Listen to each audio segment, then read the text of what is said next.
My name is Mayor Alex DeSume. I would like to welcome all the residents in our business community to our first meeting in October. I'm sorry again, we started a little bit late. I was in Miami Beach attending a rally, as we know, for the horrific event that took place, the attack that was brutally carried out by Hamas in Gaza near Israel. So North Miami is standing with the Israeli community, with the Israeli people in the state of Israel. And tomorrow we will do our rally here at the Mocha Plaza at 5 p.m. But now, before we start the meeting, I would like for us to please stand for a moment of silence for the victim who have lost their lives.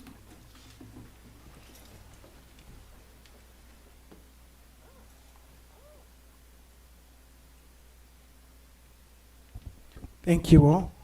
Madam Clerk, roll call. The meeting began at 7:09 p.m. Mayor Dezelme, Here. Vice Mayor Estimate Irvin, Present. Councilman Galvin, Here. Councilwoman Timothy, Here. Councilman Charles. Present. Mayor, you have a quorum to proceed. Thank you so much, Madam Clerk. We'll have the Pledge of Allegiance by Major Brittany Horn of the North Miami Police Department, followed by invocation by Pastor Geraldine Whitaker, hey, Pastor, of the Way Wholeness Outreach Ministry. And then we'll have special presentation by Councilwoman Cassandra Timothy. Good evening, everyone. Please place your right hand over your heart and repeat after me. I pledge allegiance to the flag of the United States of America and to the republic for which it stands, one nation, under God, indivisible, with liberty and justice for all.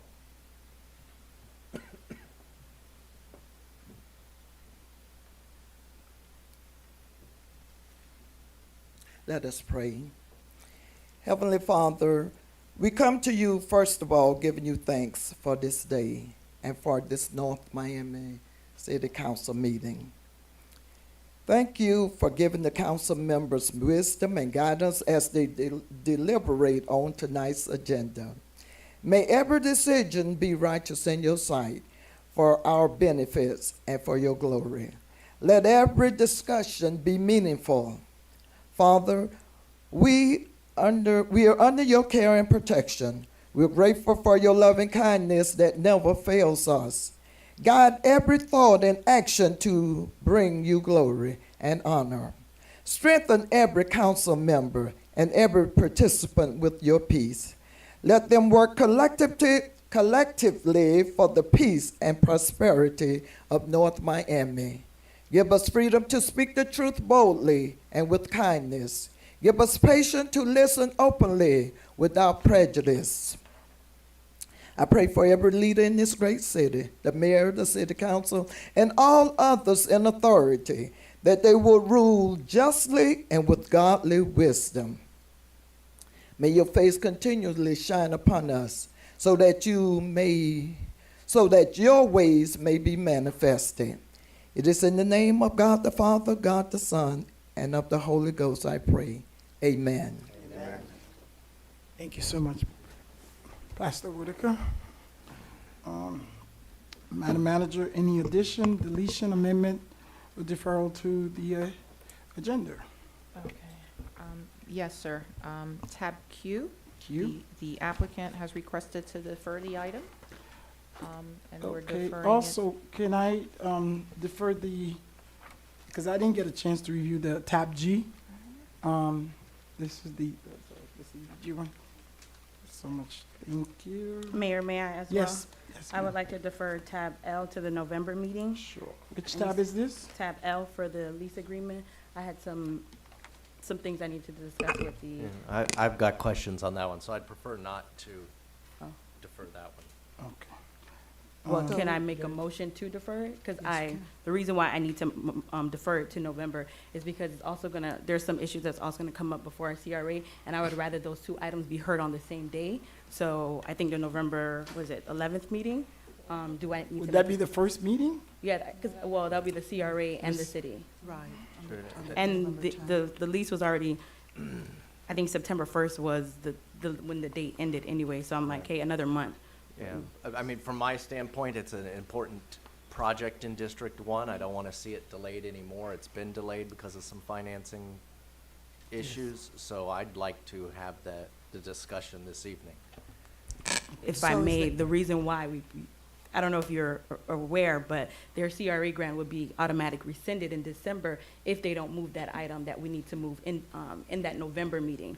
Because the condition precedent says that their building permits need to be pulled by December. If not, the grant is automatically rescinded. So with that Fair being said, enough, I yeah, that wanted. doesn't, yeah, that Yeah. doesn't change us, that doesn't change anything, whether or not we have the discussion tonight. I just would rather take them up at the same time so So that you we make would. a As it's in District One, I'd ask that we go forward. I'm always Yeah. quite deferential to everybody else in their district. This is in District One. I'd like to at least have the discussion and see where council wants to go with it tonight. I have a motion made by Mayor Desilme to defer the item at tab G. Is there a second? Second. Cute, there's That's, two yeah, of but them. that was applicant request. The motion was seconded by Councilman Galvin. All in favor? Oh, this is- Any opposed? The motion carries with a 5-0 vote. this is I have a cute. motion, No, go ahead, Madam Clerk. okay. I have a motion made by Councilwoman Timothy to defer the item at tab L to the November meeting. Is there a second for that? So what, well, let me have a discussion first. So, Councilwoman, let's let it, bring this up during the discussion, and then we can make a determination if you're After okay we- with that. Right, so Maybe- let's. So you want to have the discussion and then Yeah, let's after have the discussion, we can defer. Okay. determine. No, what that's we're the thing, like to or we could vote it up Oh, or yeah. down. I mean, that's the thing. I'm not looking to, look, we've What got, would we've you got want? an advertised agenda. This is a major important project in District One. I'd like to see the project move forward. Right, we're not against, We're not, against your nothing's going to stop it project, from moving right. it right now. But I'm not looking to defer stuff. I'd like to, Got it. No, I understand, but what I'm saying, us by deferring it to November is not going to delay the project any further. Anyway, I right. totally get where you're coming Yeah. from. I'd So- like to have the discussion on the item and this the is what vote I- on the Yeah. item I think the tonight. proposal by Vice Mayor Irvin is okay. We'll have the discussion tonight and we'll vote. And then We do it. right, so my, What's your just to be proposal? clear, my proposal is that because Councilman Galvin asked that it's in his district, that let us have a discussion.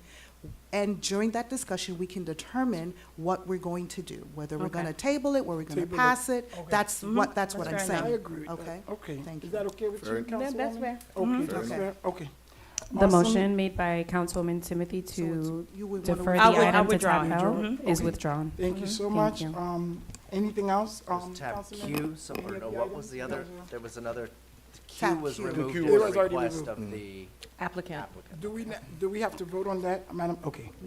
Awesome. Thank you. So, Mr. Attorney. Quick question, I'm Yes, sorry. Yes, ma'am. Go The ahead. one that the mayor, the one that you requested, was that the CBOs? Yeah, the CBO grant. Is there a deadline on that one, Oh, Madam yeah, Manager, let or me no? ask.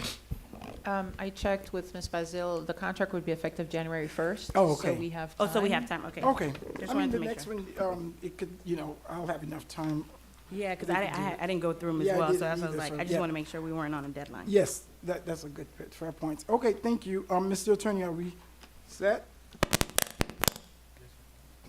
Yes, Mayor, the Yes, agenda is set. You may proceed. Thank you, sir. We'll have special presentation by Councilwoman Cassandra Timothy, and then we'll have city announcement, Sylvana Smith, and then Hurricane Preparedness, and then board appointment, and then we'll move forward. Thank you. Let's go. Before Thank we you. go down, there's a Yes. video that we need to play.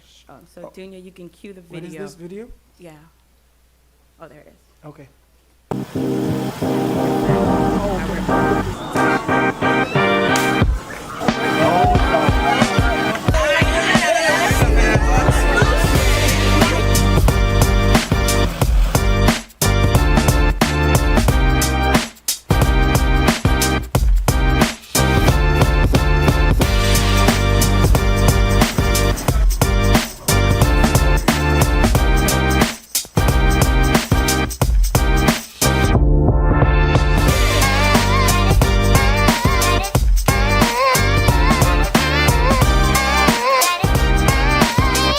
How you guys doing? The most important thing is how you use what you get here today, not for you, but for other people. I tell everybody, have this GPS mentality. So when you use GPS, what do? You put a location or destination to the GPS. And then the GPS what guides you to your final destination. But sometimes you might take a left when it says to take a right. But what happens? Reroute. It reroutes you.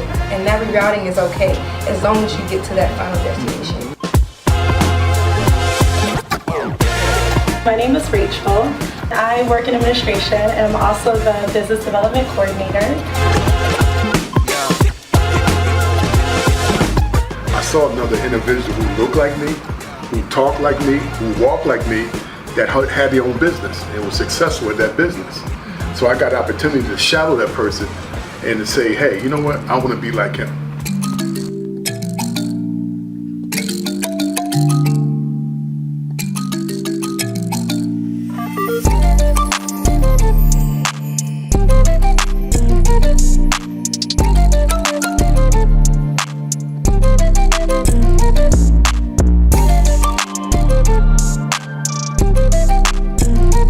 My name is Phil Grayson. I'm the sales operations manager.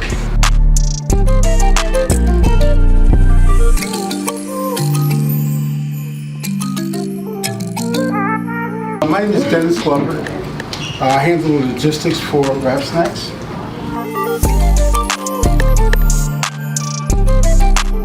Hey, I said R.A.P. Snacks. Rap Snacks, here we go. I said R.A.P. Snacks, here we go. Let's go. R.A.P. Snacks. Rap Snacks, here we go. I said R.A.P. Snacks, here we go. Let's go.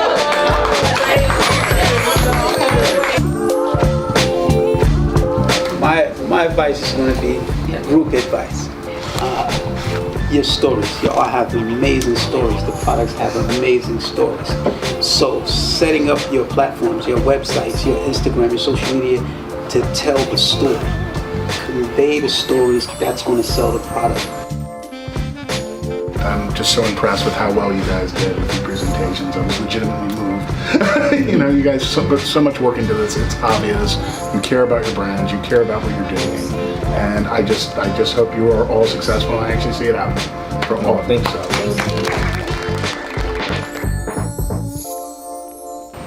One of the things that I always say, you know, to up-and-coming entrepreneurs is that if you love what you do, you know, it's going to be easy, right?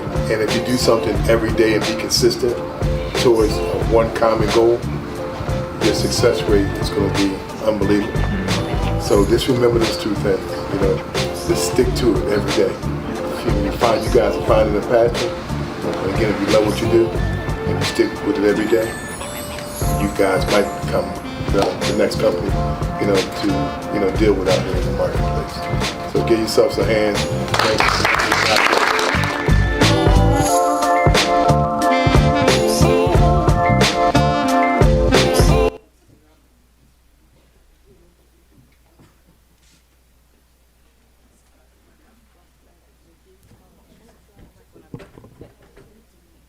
Alrighty, good evening, everyone. My name is Councilwoman Cassandra Timothy. And the video that you just saw was a partnership with Rap Snacks and the city of North Miami that gave the youth an opportunity to pitch their own business ideas to Rap Snack. And there's 3 lucky winners who were able to gain a little seed money for their business. And they're also going to be mentoring the owner of Rap Snack. So that was just a recap of the 6 weeks that they went through when they were pitching. So at this time, I would like to invite Genevieve up. Who is the program coordinator, and I'm to just tell us a little bit more, and then we'll invite the students up. Good evening, everyone. We are so excited and so proud of these students who are residents of North Miami. And for 6 weeks, we were teaching them everything in business, from how to do their marketing, how to develop brands. They actually developed brands. And so they were pitching their brands to other entrepreneurs for this seed money. And so they are here. We want to continue, this program throughout the city, because we understand that these are young people. If they can get it early, then what they're going to do is they're going to create wonderful businesses that their friends and families can also be a part of. And so we have our students here. We are so proud of them. In 6 weeks, they were able to develop prototypes, actual businesses, some of which are actually getting ready to start through the state of Florida through SunBiz. So they're actually developing businesses, and we're going to just celebrate them tonight. And they have some of their prototypes with them. So when she calls you up, just go ahead and bring your prototype up here so that they can see as well. And we're just so grateful for you all and your leadership. Thank you. All right, Miss Cheyenne, if you can come up.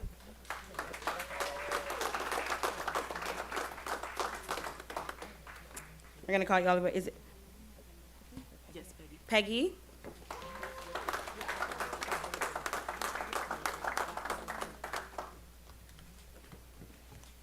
Carlene.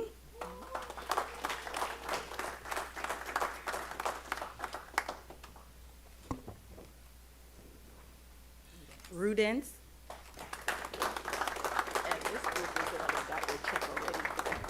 Okay, yeah. Rudis also got his check at the Know Me Business Summit, so he's coming up with his prototype. Nathaniel?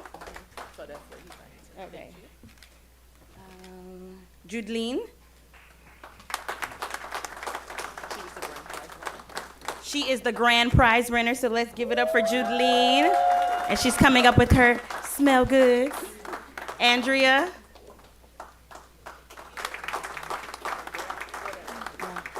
And Christelle.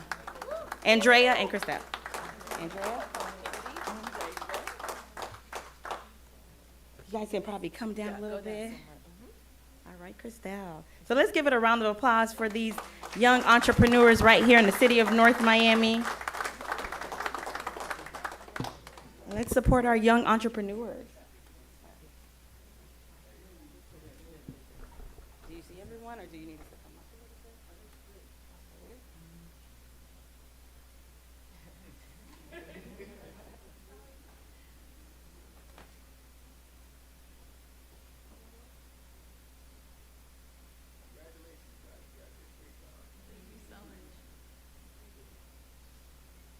Got it? Thank you.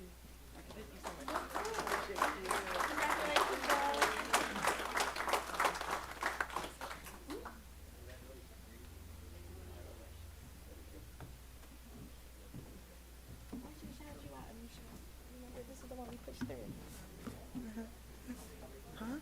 Oh, thank you.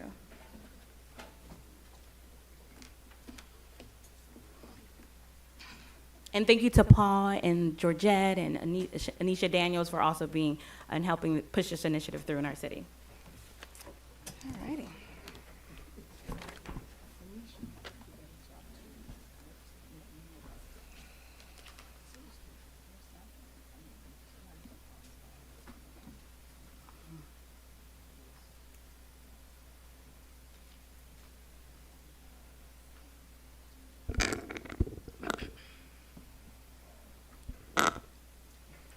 Good evening, Mayor, Council, staff, North Miami neighbors, and guests. My name is Savannah Smith, and I'm presenting the following announcements on behalf of the City of North Miami. As we continue to celebrate Hispanic Heritage Month, we invite the community to enjoy a series of events to highlight the influence of Hispanic ancestry reflected in dance, food, art, and music. Be sure to save the date for our signature event, La Gran Fiesta, on Saturday, October 21st, 2023, at the Mocha Plaza. This year's event will feature Timba Live and Don Mona. All events are free and open to the community. For a complete list of events, visit northmiamifl.gov/celebrate.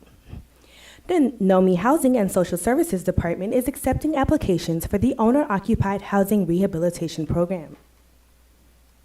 Eligible repairs may receive up to $60,000 in assistance from October 1st through the 31st, 2023. For more information, contact Housing and Social Services at 305-893-6511, extension 20,000, or housing@northmiamifl.gov. Sign up for our Citizens Police Academy. Throughout the 6-week course, participants will get up close and personal with various units and functions of the police department. For more information, please contact Sergeant Ocean at eocean@northmiamipolice.com. Together, let our voices be heard. North Miami Mayor Alex DeSume, joined by community leaders and residents, will host a powerful Israel Solidarity Rally on Wednesday, October 11, 2023 at 5 p.m. on Mocha Plaza. The event is aimed to demonstrate unwavering support for the State of Israel and promote unity among the diverse population of North Miami. Would you like to learn more about tracking flooding on your block? Mark your calendars for October 12th and join Miami-Dade County and IC Change for an informative webinar to hear about the latest Little River and Biscayne Canal AAA updates. Residents are invited to register in advance for the upcoming webinars. King tides are the highest tides of the year. Residents and visitors are encouraged to stay safe and exercise precautions during this period. If you encounter flooding in North Miami, contact the Public Works Department at 305-895-9878. Join Vice Mayor Mary Estime Irvin and the Association of Haitian Educators of Dade for the 2023 Back to School Breakfast on Saturday, October 14th from 8:30 to 11 a.m. This special event will be held at Florida International University's Biscayne Bay campus. The breakfast will feature Dr. Stephen Gallen III, Miami-Dade County Public School Board Member, District 1, and Dr. Dorothy Bendros-Meningall, School Board Member, District 2. To RSVP, visit KnowMeAheadBreakfast.eventbrite.com.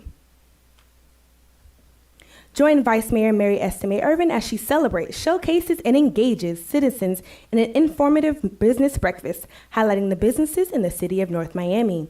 The breakfast will take place on Wednesday, October 18th, 2023, from 9 a.m. to 12 p.m. at the FIU Coven Center. Space is limited. RSVP today at 2023businessbreakfast.eventbrite.com. Have you heard the story of the Coxey's Army in the city of North Miami? If not, you're surely in for a treat. During the month of October, visit North Miami Little Libraries for free Halloween-themed books and to learn more about Coxey's Army. Visit northmiamifl.gov/celebrate or scan the QR code for a list of locations and the full story of Coxey's Army. Halloween Haunted Trails is around the corner. Join the city of North Miami for a spooky but fun time at this year's Halloween Haunted Trails and Kids Fun Zone on Friday, October 28, 2023 at 7 p.m. at the Enchanted Forest Elaine Gordon Park. The family pack and single tickets are on sale now. You may purchase your tickets at www.2023halloweenhauntedtrail.eventbrite.com. To stay up to date with NOMI news and events, log on to North Miami's website at www.northmiamifl.gov. Click on Connect with NOMI on the homepage to sign up for the city's newsletters. Also, follow us on Facebook and Instagram at North Miami FL and on Twitter at NOMI News. This concludes the city announcements. Thank you.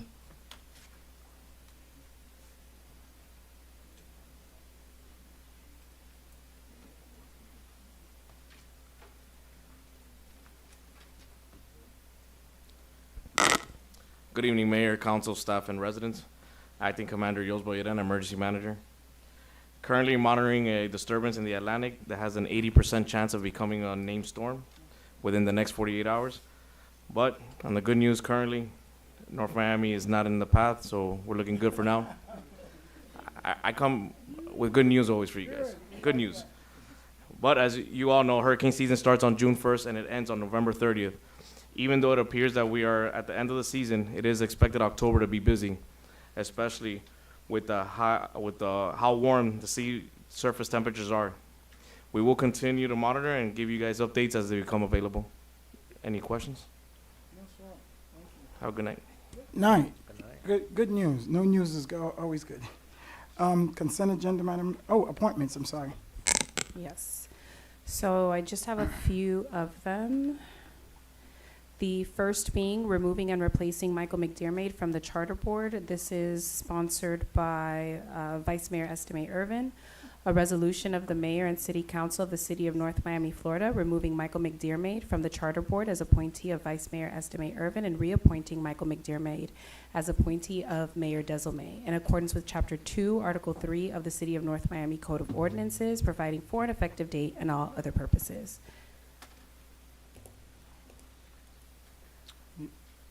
Do you need a motion? Yes.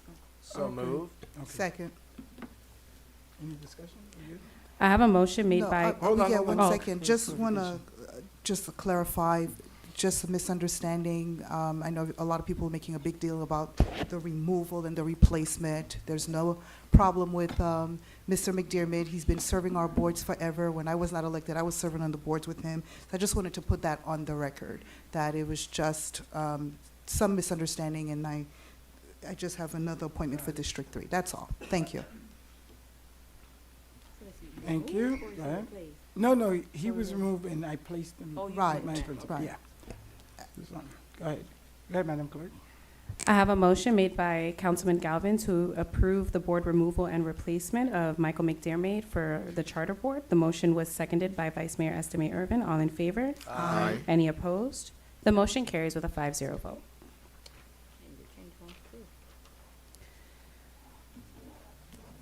Second appointment is appointing Sandy Leela to the Charter Board. This is also sponsored by Vice Mayor Estime Irvin, a resolution of the Mayor and City Council of the City of North Miami, Florida, appointing Sandy Leela to the Charter Board with a term ending on November 19, 2024, in accordance with Chapter 2, Article 3, Division 3, Section 2-82 of the City of North Miami Code of Ordinances, providing for an effective date and all other purposes.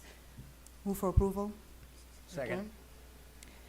I have a motion made by Vice Mayor Estime Irvin to approve, thank you, the board appointment of Sandy Leela to the Charter Board. The motion was seconded by Councilman Galvin. All in favor? Aye. Any opposed? Motion carries with a 5-0 vote. Number 3 is appointing Gerard Kevin Seafried to the Charter Board. This is sponsored by Councilman Charles, a resolution of the Mayor and City Council of the City of North Miami, Florida, appointing Gerard Kevin Seafried to the Charter Board with a term ending on November 19, 2024, in accordance with Chapter 2, Article 3, Division 3, Section 2-82 of the City of North Miami Code of Ordinances, providing for an effective date and all other purposes. Move for approval. Second. I have a motion made by Councilman Charles to approve the board appointment of Gerard Kevin Seafried to the Charter Board. The motion was seconded by Vice Mayor Estime Irvin. All in favor? Aye. Any opposed? Motion carries with a 5-0 vote.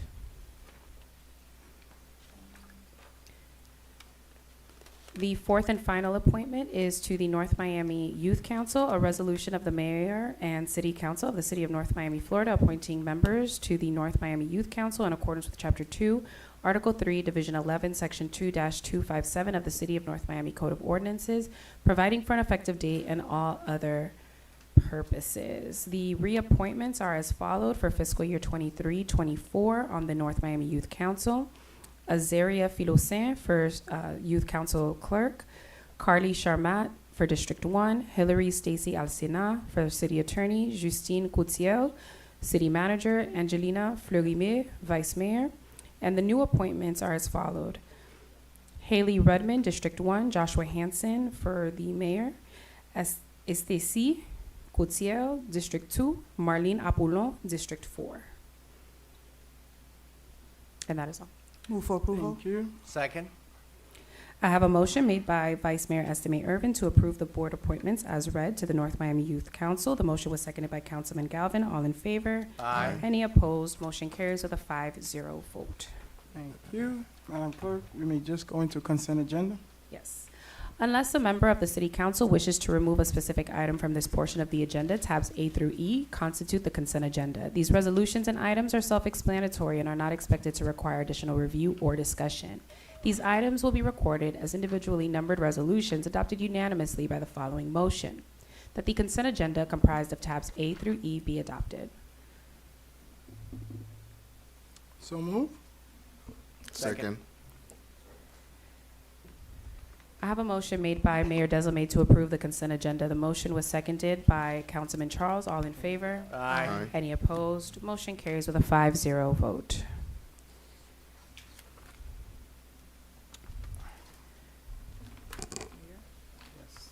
you so very much, madam. So this is tab F. Tab F, a proposed resolution of the mayor and city council of the city of North Miami, Florida, authorizing the city manager to execute a fourth option to renew professional services agreement in substantially the attached form between the city of North Miami and Risk Management Associates, Inc., doing business as Public Risk Insurance Advisors to provide the city with police professional liability insurance coverage at a cost not to exceed $296,542, providing for an effective date and all other purposes. Thank you. Public hearing. Public hearing is open on tab F. Seeing none coming, public hearing is closed. May I hear a motion for tab? Move for approval. Second. I have a motion made by Vice Mayor Estime Irvin to approve the item at tab F. The motion was seconded by Mayor Desalme. All in favor? Aye. Any opposed? Motion carries with a 5-0 vote. Tab Thank G was you. deferred. Tab H, a proposed resolution of the mayor and city council of the city of North Miami, Florida, adopting a revised classification and pay plan for classified and unclassified employees of the city for the 2023-2024 fiscal year, providing for an effective date and all other purposes. Tab H. Thank you so much. Tab H is open for discussion. Public hearing is open. Seeing none, public hearing is closed. I Move have for a couple. approval. Wait, I have a couple of questions, Madam Vice Mayor, if you allow me to do so. Madam, how are you? Good evening, Mayor, Good City evening. Council. Ms. Woodley, question, in terms of the scale for the, is this, this is based on the last proposed budget that we passed? That's correct. Okay. Only adjustment we made is to the pay grades to allow for the 3% COLA. No, okay. So this is what, this is just the 3% COLA and the. The okay. classifications. So basically, the classifications and the pay plan has to be approved every year. The Yes. Personnel Board did review them and concurred with the changes. The city manager has approved, and basically now we're presenting it to the council. No, it's fine. I was asking the manager. Any of the range had been changed? It's just the 3% COLA?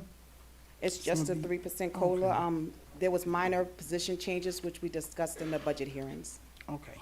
Awesome. We good? Any other questions? One ma'am? question, what's the HRCD recruitment manager? Right now, that's the HR training manager in the police department. He Okay. handles all the onboarding of the police officers and cadets. Okay. I thought that was in HR. Okay. Yeah, and also this, I guess that's what you were saying, the HR recruitment management. That's just, so contract compliance, okay, that is that. There was a position in, guess what is it? So it's reclassification. I don't know if it's, okay. This strategic planning project manager, what is that? No, And that is the efficiency manager. That's, I don't know what. no, I know, I'm telling you, that's what she, that's Angela Reyes, she's the efficiency manager. Oh, okay. The title is long, Yeah, but oh, okay, oh. that's what she is. She's the one that's been working on Okay, the got it. efficiencies. Okay. Risk administrator, okay. And this, the youth specialist, we had a the youth So that's for the specialist? library. Basically, that was a position, it was originally classified as a librarian, and we Oh, made some reclassified adjustments. it. Exactly. We had a hard time recruiting for that position, it. so we changed the job description a little bit. Okay, awesome. Okay, thank you so very much. May I hear a motion? You did? Move I'm for sorry. approval. Second, I have a motion made by Vice Mayor to approve the item at tab H. The motion was seconded by wait, Mayor. wait, I'm sorry, I'm sorry. Number, I just saw, there was, I don't know if that include the 3% rate. One of the position, I don't want to call it out, but, I don't know if I'm looking at the correct line for the one that's from 164,000 to 309. Oh, okay, those are these two. The city manager and the city attorney. Okay, is that including the 3% rate, or what is that? I mean, So this year, we did a readjustment for those two positions. We did a salary survey, and we made an alignment to But it. I asked that, I said, was there any position that needed to, I didn't know about it. I was told it's the 3% COLA that was added to it, so how does that impact where we are? I didn't know about this or any of these things, huh? What page is that? This is on page 2 of 1. I was not briefed on this. If we're okay with that, that's fine, but please, at least let us know of these things. So these changes was discussed during the budget hearing. The way Basically, that, I don't recall it, and okay. I'm gonna say this, and Scott, you've been here for 25 years, you may be able to tell. Just because you put it out there, you talk and you send us email, doesn't mean that someone has to make sure that the policymakers of this city knows these things, and as busy as we are, but we can't just make things, and although you guys, and I always tell folks, don't send us email and think that's the cover of the email. Oh, I sent it. You have 5 people here. This is 5 bosses. Just pull us up. This is important, and I think we should have at least been briefed properly on these things. But this is fine. I don't hear anything, but please next time.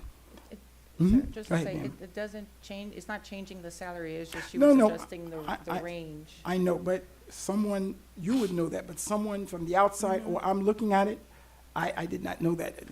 It's the explanation in terms of it. Okay, thank you so much, Madam Woodley. It's been moved? It's been It's been moved or second. approved? Mhm. So it's been moved or approved? No, it's been moved in second, so please call the motion. All right, so I have a motion made by Vice Mayor to move the item at tab H. The motion was seconded by Mayor. All in favor? Aye. All opposed? Motion moves with a 5-0 vote. Thank you. Tab I. Tab I, a proposed resolution of the mayor and city council of the city of North Miami, Florida, selecting Cigna Healthcare as the insurance provider for health, dental, and vision insurance coverage for the city of North Miami for the 2024 plan year.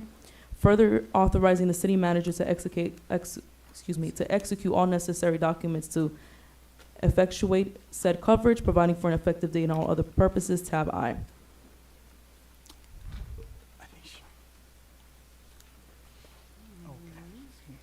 Thank you so much. Public hearing is open on tab I. Seeing none coming, public hearing is closed. Mr. And we Mayor? move it here. Yes, sir. Yeah, just a question.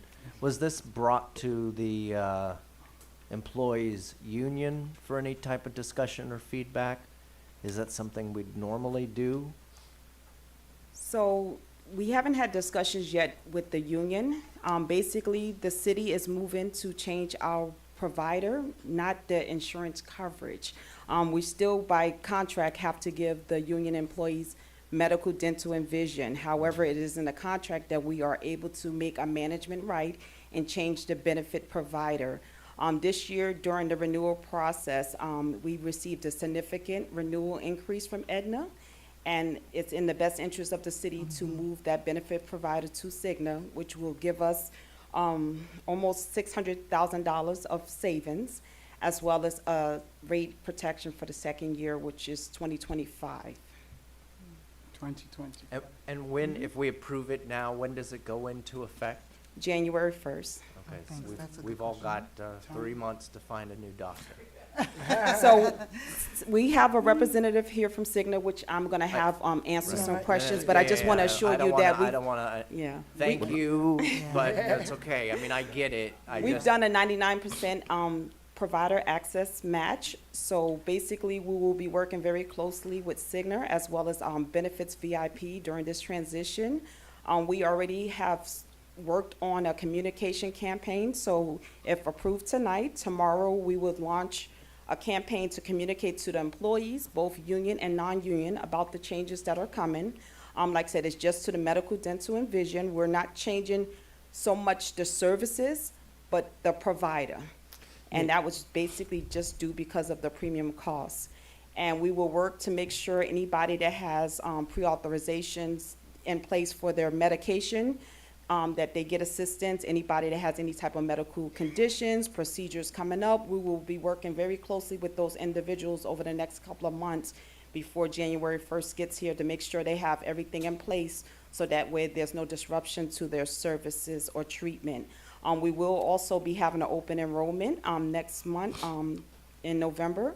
And during that week or two, we do a whole communication campaign. We're going to be doing in-person as well as webinars to go over all the changes. Employees will have opportunities to come and meet, our record of agent as well as the representative from Cigna, ask questions, and have a full understanding so that way everybody has a comfort level come January 1. Can I ask a question? Can somebody, just at least for the public, what are the benefits are we changing? If we could just, 3 bullet points, why we're making the switch? So the primary reason for the switch is the premium cost. We got that. Like I said, the benefits are pretty much going to be the same. It's going to be a 99% service match. Most likely the doctors that their employees are utilizing right now will be in network coverage. If there's any that aren't, like I said, we're going to be working very closely with the Cigna team as well as Benefits VIP to ensure that those employees are able to get whatever treatments or procedures they had planned. Okay, awesome. Thank you so very much. I have Go a ahead, quick Councilman. question. So, I like the saving. Saving is always good. But now does the saving would be equal to the level of service? Because sometimes when we change insurance like that, you probably go to a doctor and they said, the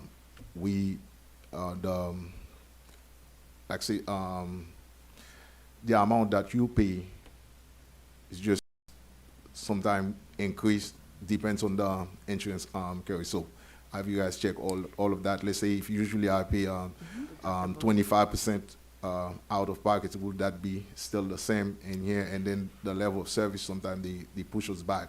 Yes. Based and on the insurance. Yes, we basically did a comparison of our current plan with our proposed Cigna plan, and the majority of the co-pays, out-of-pocket costs, all of those things are going to be kept the same. And that's the main reason for us switching is because we didn't want to increase anybody's premiums. The city was already contributing, extra every year just to make sure we didn't add to the employees' portion. However, this year with the size of increase that we was being presented, we was going to have to increase the premiums for the employees. So that's why we opted to move to Cigna. So this way the premiums will either stay the same amount that what you're paying now, as well as your co-pays and out-of-pocket costs, or even be reduced, depending on the tier that you're in.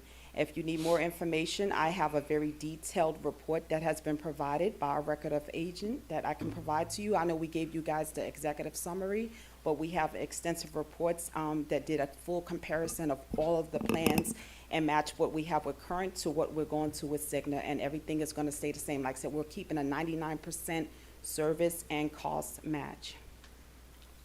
And that would be for next year? For 2024 plan year. And so we hold that for on a yearly basis? Exactly. So the benefits is renewed annually. Also, Cigna has offered us a second year protection rate. So next year, we will be up for renewal again, but we have a protection in place for 2025. So that way we don't have to be here again next year saying that we're going to make changes. We will keep the services the same, and hopefully by then, the situations that have put us in this position will almost be resolved, so that way we can be able to go out to bid again and hopefully even reduce the premiums. Okay, thank you. Just 2 questions for me. In terms of the family size, I know that for employees who have family, they pay like a significant more. Is that still the same as well, or is there some reductions there? It's going to be pretty much the same. However, we did make some minor adjustments to one of the tiers. We currently have 3 tiers that employees can choose from. And basically, we're keeping all those premium costs the same. If not, like I said, some of them might be reduced just a little bit. And basically, employees will be able to have some flexibility as to which plan works best for them. And like I said, we're actively working to get the costs down.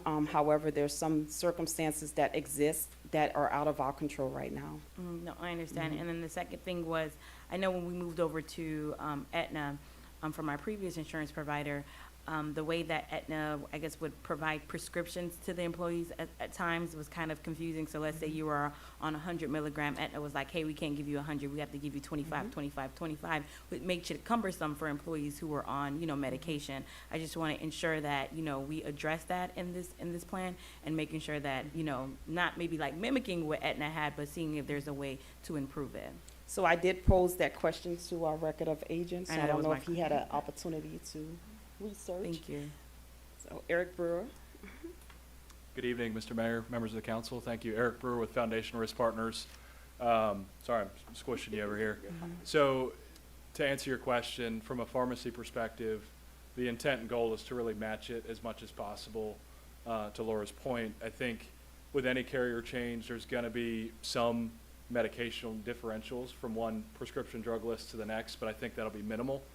The philosophy on prior authorization, step therapy, things that require medical necessity will be very much in line with what you have currently with Aetna, so I don't expect major disruption.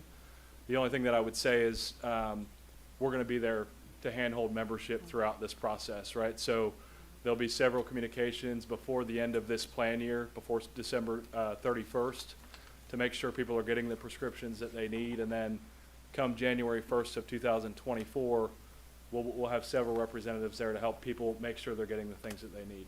Does that answer your question? It does. And sorry, a follow-up. Is there any wellness programs that you guys provide as an incentives for employees to stay healthy? I know there was other, insurance providers that had wellness program. They were doing the eye watches just to kind of engage employees. So, staying healthy, and those type of things. I just wanted to know if there was any of that happening here as well. Absolutely, yeah. So the current contract with Aetna carried a $75,000 wellness fund annually. That will be matched with Cigna moving forward, so the same amount of funds will be available.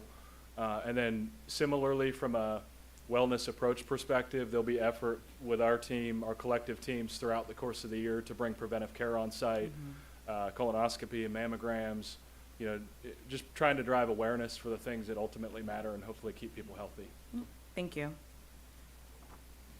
You good, council member? Thank you. I think we did open for public discussion. Move for right? approval. Yeah. Second. I have a motion made by Councilman Charles to approve the item at tab I. The motion was seconded by Vice Mayor. All in favor? Aye. All opposed? The motion, the item passes with a 5-0 vote. Thank you. Tab J.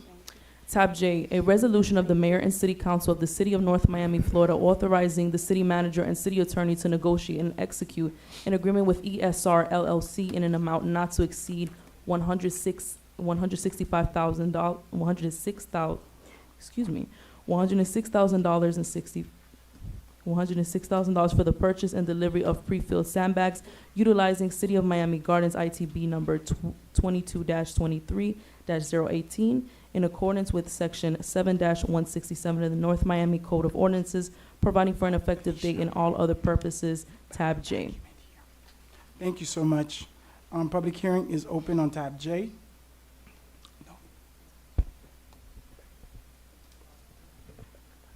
Public hearing is closed. Move for approval. Second. I have a motion made by Vice Mayor to approve the item at tab J. The motion was seconded by, I believe, Councilman Charles. No, by the mayor. By Mayor, excuse me. The motion was seconded by Mayor. All in favor? Aye. All opposed? The item passes with a 5-0 vote. Thank you. Tab K.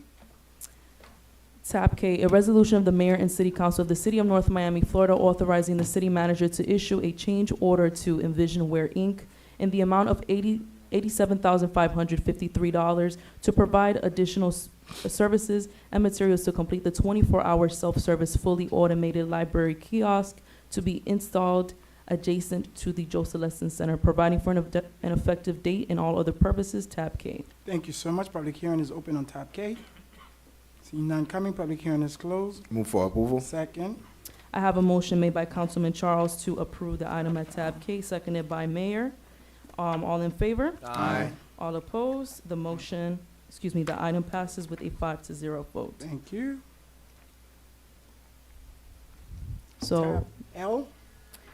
a resolution of Tab L, a resolution of the mayor and city council of the city of North Miami, Florida, authorizing the city manager to execute a second amendment to ground lease agreement between the city of North Miami and TRNM Holdings LLC to provide for the extension of the approval period and rent commencement date for the city-owned property located at 1810 Northeast 146th Street, specifically identified with folio number 06-2221-0006- 0010 and 06-222-1-006-0020, providing for an effective date and all other purposes. Tab L. Thank you so much. Public hearing is open on tab L. Public hearing is open on tab L. Is there any presentation from staff as to why we're talking about this tonight?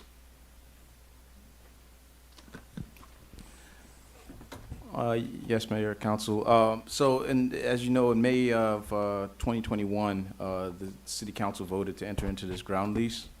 The ground lease gave an inspection period of 90 days. It was followed by an approval period of 18 to 24 months.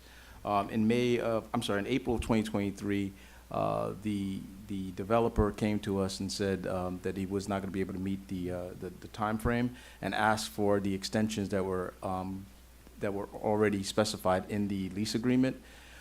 Because it was already specified in the lease agreement, we were able to give those extensions administratively because the council had already voted on that. It was already in the lease agreement. That extension took the developer to, I believe, September 1st.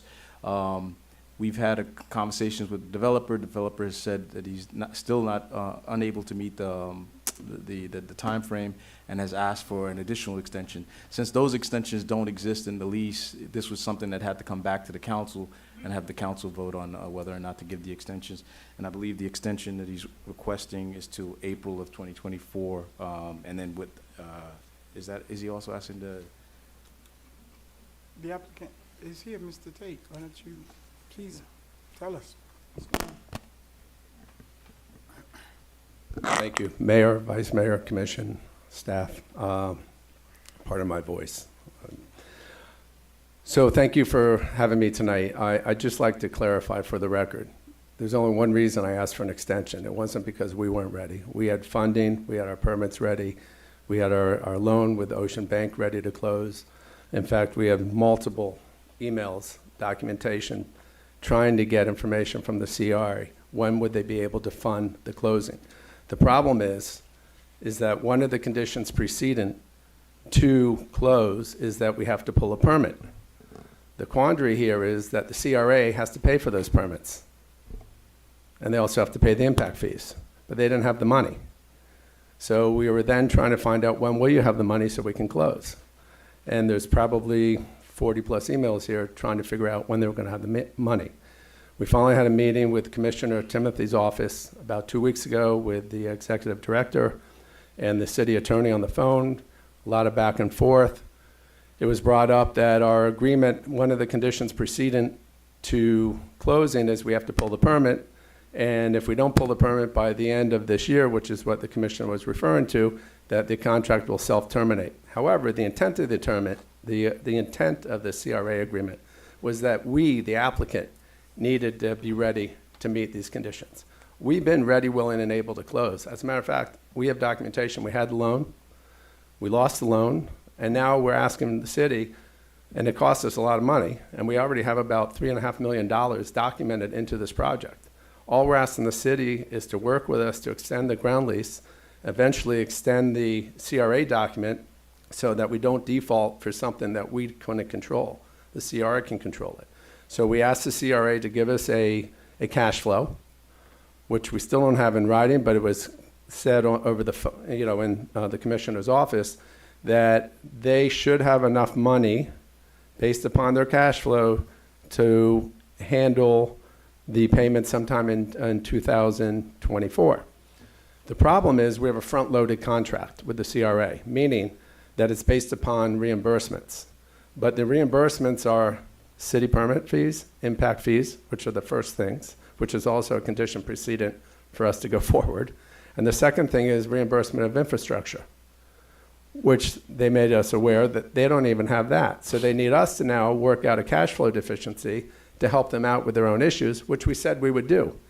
So all along, we've been trying to cooperate. In fact, we even met with the city manager and the city attorney and said, would you defer the payments for the permits so that the CRA could afford to pay the permits?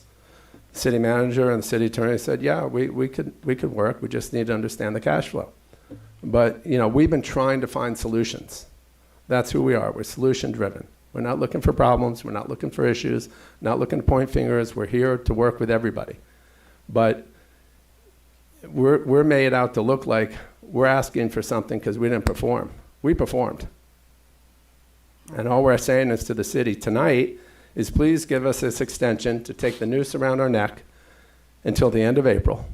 And then in November, as Commissioner Timothy brought up, the CRA is going to need to extend that condition precedent beyond December 31st until the time where they can actually close and pay for the permits. Because you can't hold me responsible for something that I can't control. Yeah. So Okay, those are the facts. Got it. Thank you so much. Anything, I know that is the CRA here, but anyhow, we had a CRA meeting. We'll bring the issues, but I have a few questions with some things that I didn't know about in reference to the statement that you just made.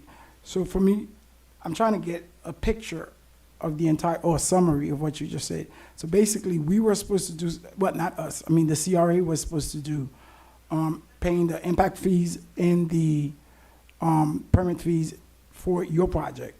Yes. I know we had some, you know, ups and downs. So what's the problem? Well, the problem Can you is, do that? Sure. Yes. I'm sorry. Is she? Come on up. Annabelle Emmanuel, our executive director of the CRA, is coming up. Thank you.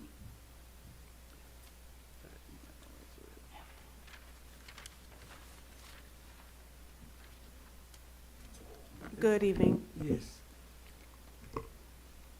Your question, Mayor. Yes. Well, the question is, first of all, is everything that he says is accurate? That we are a little. No, just ask her to give her report. Well, that's what I'm asking her. What he just stated, which is facts that we essentially kind of default, well, not we, but the CRA. The reason I'm saying we also act as the board of the CRA, but this is not a CRA meeting. So what are the facts? So since last, yes, just the facts. Mm-hmm. So we do have an agreement with TRNM LLC Holdings to be able to do the project that everybody knows as Allure. There are 4 conditions precedent. I don't have the agreement in front of me, so I can't recite them for you, for the developer to complete. The obligations for the CRA under that agreement is that we do take care of the impact fees and the permit costs, as well as infrastructure agreements that are detailed in an Exhibit C, because the scope of work has to be furnished to us so we know exactly where our dollars are going. The CRA dollars don't go to just all infrastructure costs. They are determined prior to reimbursement. So everything is done on a reimbursement basis except for the impact and permit fees. Those are going to be paid up front. They are county and city impact and reimbursement fees. We do have an agreement with the city of North Miami for their impact fees. The county's fees are going to be paid when we get a bill to pay them. So, and Mayor, if I could just kind of, shorten what she was kind of stating is that. Yes, yeah. 'Cause- no, I just want to just reiterate, because I know we had the meeting in my office and we discussed this, is that typically how we pay this out is on reimbursement. I think there's an exhibit that the applicant is supposed to provide that states the construction schedule when everything is supposed to be provided, and then from then the CRA pays out like they do for all of the development projects. So there's what is it called? The precedent condition is The conditions what? precedent, Yeah, yes. if you can explain what that is, like it's what they're supposed to do before they get paid. pretty So I said 4. I don't have the contract in front of me, so I can't recite to you exactly what those 4 are. However, there are 4 conditions that the developer must perform prior to the CRA spending any money. The CRA obligations under that agreement are to pay the impact and permit fees, and then the rest of the grant award will go towards the reimbursement for the specified infrastructure costs that are on an Exhibit C. But he said a few minutes ago that take this mic right here, that he had some loans and some other things. They were ready, but obviously we wasn't a couple months ago. So the default, I guess he lost the loan, whatever the case is. So that's what I'm trying to figure out. If we made a mistake or, you know, that's what I'm trying to figure out. So I understand what Mr. Tate has set forth in the emails. I've been the recipient of these emails. What my position is that the CRA has not received anything to perform on because the 4 conditions precedent have not been met by the developers yet. And have you said this to Mr. Tate in writing? I mean, that, hey, we can't do anything because we don't have your... My position with Mr. Tate has always been solution-oriented. The idea, as he has mentioned, has been what is going to be the solution going forward. The question to the CRE has always been, when will you be able to fund, and how much are you able to fund each year? My response in writing to Mr. Tate has always been that we have his project in our budget until the end of fiscal year 2026, which is September 30th, 2026. And that's been the consistent answer. That was what was contemplated under the agreement, and that has been the answer that I have given consistently, as I did in Councilwoman's office when we met. Mr. Tate? The problem, the problem with No, excuse me, Madam Vice Chair. Go ahead, Mr. Tate. There's 2 issues. Excuse me, please. Mr. Mayor, I don't think it's appropriate for us to have this forum back and forth. What I would recommend, and I'll make a motion to table this, and I will... Madam Vice Chair, hold on. I am the chair of the meeting. Respectfully, I get it, but she had asked for her to come up. If she made a statement and we have public here, people don't know the facts. I'm trying to get the facts in terms of what's happening. I'm not saying, yeah, exactly. So hearsay and say, so I'm trying to get the facts. She said some stuff, he said some stuff, but there's stuff in writing.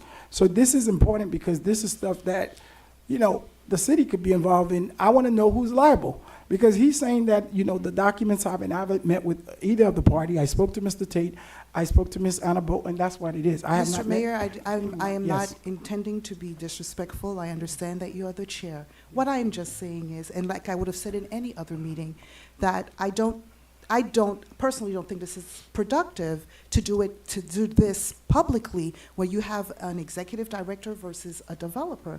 I think it would be more productive, this is what I'm just suggesting, that it is done in close. We understand what the issues are. At the end of the day, Mr. Tate is asking to defer his rental payment. Let me just speak for myself. I want to make sure that there's a court that, look, let's get a synergy going. We'll take care about deferring the payment in November. Well, we'll take care of the CRA and the payment all together so we can be in one accord. And that's all that I'm asking. That's Okay. what I am suggesting. I know, but here's the thing, Councilman Galvin. I had suggested that Councilwoman Timothy asked that I call the executive director, which I did. She made some statements. There's nobody in this audience, including me or people watching. She said something, he said something. The minute that he has to have a response, maybe he said something she doesn't like. That's all. We're not making whatever decision, but I just wanted to be clear on the record. As a few minutes ago, I was just gonna ask the question, and then I think it was right. She said, ask the executive director, so that we could get some facts here, because it's a lot of he said and said. Yes, sir. So, thank you again. There's no he said, she said. I'm not trying to pinpoint anybody to anything. I'm just here to give the facts. And I have all this. If you want to make it a record, I'm happy to make it a record. These are all documented emails between us and the CRA to show you what we've been trying to do since last December. And I'm happy to make these a record if you want them. No. But more importantly, the 4 conditions precedent, the four conditions precedent for us to go is site plan approval, which we received. Obviously, the lease was the first one, but it wasn't a condition. The site plan approval, which we received. The second one was that we have proof of funds and financing available, which we had and we can prove, but we've since lost it, but I can document that we had it. Third one is we have to have the permits ready. The problem with that condition precedent is that the CRA has to pay for them. And so the CRA did not have sufficient funds to timely pay for it. So we went back to the city and asked the city, can you extend our rent commencement date and our approval date until we can figure out with the CRA when we can close. I also brought to everyone's attention, it takes about 90 days in good times to source funds and then be able to do all the loan documents and close. These are not good times. Financing is very difficult. So we needed that 3-month period to be able, once we know there was a time period that the CRA could commit to, that we would go out. Additionally, the last condition precedent, okay, which is one we can control, was Exhibit C, and it has to do with all the reimbursable expenses, okay? And the reimbursable expenses can't be defined until I sign my contract with my GC. And the way the structure of the contract works is that right before we're ready to close, we attach the Exhibit C with my contract with my contractor, and that becomes the legal document. That's how the structure was set up. That's how the contract works. So to sit here and say we didn't perform, we didn't provide Exhibit C, that's just not a fair statement. Thank you. Thank you both. Thank you so much. It's probably, no, I'm just. And Mayor, I have one more Yes. thing. We can't delay this for the following reasons. Number one, to delay it does no good. Number two, we're technically in default. We cannot continue to remain in default without taking some type of action to protect our financial interest. We thought that the city manager was able to delay it, so we didn't do anything. We just let it slide. And then we were informed by the city attorney and the city manager that the city manager is no longer allowed. That's why we passed to September 1st. We found out that the city manager and city attorney only had the right to, the contract only allowed them to do this one extension. So once we found that out, all this came to be. And then we figured, let's just push it out to a time frame after meeting with the CRA director and Commissioner Timothy, that I know they will have funds sufficient based upon the cash flow she shared with us to close in April. So by extending our lease to April doesn't hurt the city. By not extending it, it hurts us. So I can't understand why this city would want to hurt us and force us to protect our interests. Thank you so much, Mr. Thank Tate. you. Thank you, Ms. Annabelle. Any questions for? Sure. Yes, sir. Again, I come back to the fact that this is in District 1. I can't tell you how often I am super deferential to everybody who sits up here with projects that are in their district. This is a project that is in the CRA's budget until 2026, and it's going to provide housing in the area, and it's going to serve as the catalyst for other projects that I know are waiting in the wings. One owned by, and I'm sorry to mention names because I don't know the properties having any like identification names like Allure, but there's a property owned by Bobby Finvarb that's right near Adapt and what will be the new Tri-Rail station. There's a property owned by Michael Deser. There are other projects in the wings waiting to see what happens here. If we delay and stall, we do nothing but delay the opportunity for housing to be built in North Miami. This is in our budget. The housing is needed, and there's not somebody else waiting in the wings to sort of take this property over. And you know, Mr. Tate's organization has invested a lot of money into the property as it stands now. Again, I defer to everybody else up here when it's projects in your district. I try to be a friend to you and yours. This is an important item to me in District 1, and I'd hope we'd approve it tonight so that we can move forward and then iron out the differences as we go. Okay, thank you, Councilman Galvin. 1 second, Councilman Charles. You guys are good. Thank you so much. Public hearing is closed.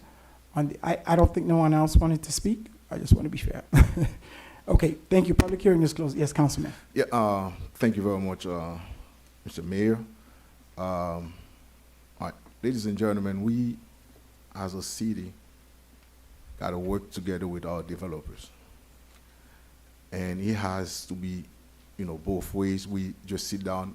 Myself, I didn't know about this thing until late today while I was trying to eat something, and then that's when I got some information about it. And sitting in here, listening to both sides, it is even like worse that I'm getting lost. We will not stop anything, but we want everything to be done the way it's supposed to be. Now, washing into approving this tonight or not, now my question is that, I don't know, Madam Manager, so you also, by some default, think you are involved in this and everything.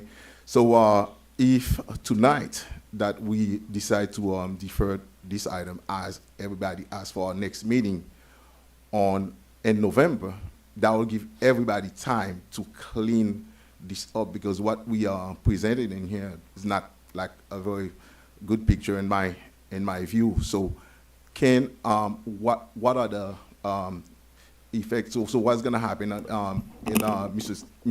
Tate and Mr. Anthony? So I need some help because I need some clarification because a few times when we speak in here, we have to be very careful. We cannot be, must not be, those things, we don't use them because we need to come to a median that all of us work together and we move together because taking directive while we're here, I don't think that's something that looks nice because, everybody's watching.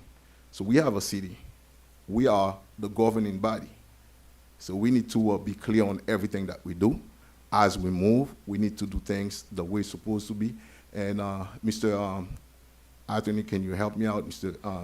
Madam Manager? Because I am lost. In terms of I think your question is, is there a default and is it automatic or something like that? Mhm. And it's not automatic. I mean, obviously, this is a project between the city and the developer. I mean, we own the land.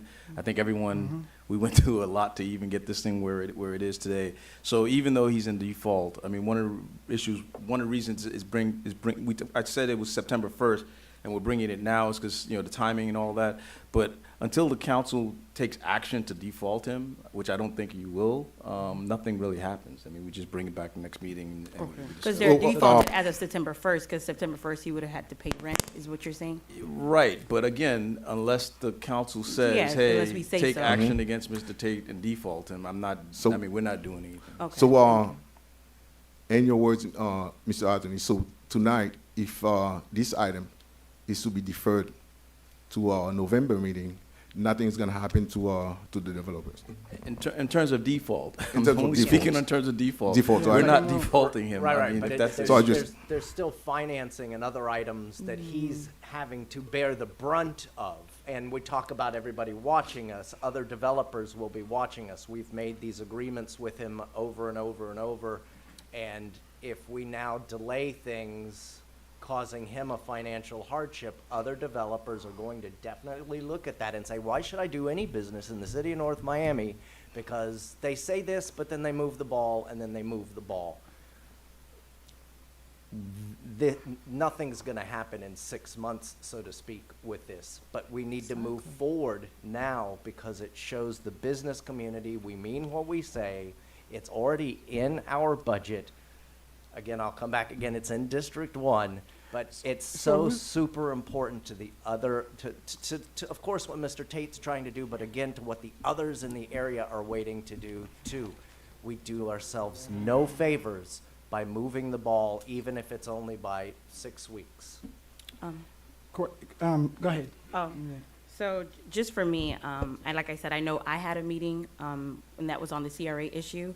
And this item, I wasn't aware of it until, like you said, Councilman, until today that we're seeing that this is on the agenda. And then for me, in understanding how we do development in our city and how development is vastly moving, as you can see along the corridors, I don't think this delays any type of development, because if you're a developer and you're ready to do development, as we're going to see later on in the agenda, and the finances are there, you can get it done. And I know we had a conversation, you need to know when the money was coming, and you're assured that the money is coming. So, but there's also some things that Mr. Tate has to, complete, whether it's the exhibit, the construction timeline, so that we know, because as you know, because I wasn't here in May 13, 2021, but that's when this lease agreement went into effect. So from 21 to 2020, we're now in 2023, it's been over 2 years. Like, there's other projects that has come before us, and they're already halfway through building. And if it was his fault that happened, I would be moving right now to say, take back the land, it's his fault, he's not complying. It's not him, it's been internal issues that we've had, and that's not fair to put on any developer if there's something that's on the city's or the CRA's side that we're not doing in due diligence. And I get it, we've got changeover in staff, and we've got new council. But I don't know if it's right to say that it's our fault, because I'm not sure. But the meeting that I had, it wasn't our fault. I had the meeting in my office that we were referring to. But that's the thing. That's one meeting that you had with him. You're entitled to your opinion. I've had meetings with him, and I have a different opinion. So I hear you. Just because you say it's one thing doesn't mean that it is that thing. I hear you, but I think to just give us more time, nothing's going to happen. I would motion to defer. Okay, hold on. Thank you, Councilman Galvin and Councilwoman, and I could see where this is going, and I'm going to say my piece, And, you know, we could do what we do. Everyone knows how I feel about politics. I am a politician. I don't like people calling folks, there's good politicians, there's bad in every, you know, profession. I'm a teacher, and I know a lot of good teachers, I know a lot of bad teachers.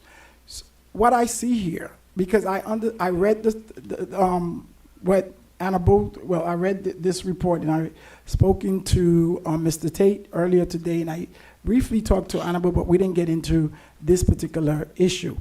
I do not know, and after both presentation, it's really, really politics. This is crazy. I don't know why the extension and all this. We made some errors, and we could in terms of what was stated. And I don't think the executive director came in and said, okay, we were ready to go. We understand that. We have someone who said that they had funding. Because of us, we didn't move forward, and we need to acknowledge that, whatever the case is. So the politics is, and I get it. We either going to do something, that's why I don't play with people. I don't care who you are. I do not play with you. Either I'm going to support you or I'm not. So we either going to vote. If this council want to take a different position, I think it's fair. We let Mr. Tate know, and we do what we do and move forward. But to sit here and say 6 weeks from now or 5 weeks, because based on what I just heard, and I think majority of the public who does not know much about this project, this should not even be at this level if this is something that we wanted to work out with Mr. Tate, according to what I'm hearing. But obviously, the attorney felt like this is something that it's in our hands because, administratively, they have done everything that they can. I'm like, if they have done everything that they can and it's in our intention to get this project complete, so what's the problem to extend or to do whatever for a couple months?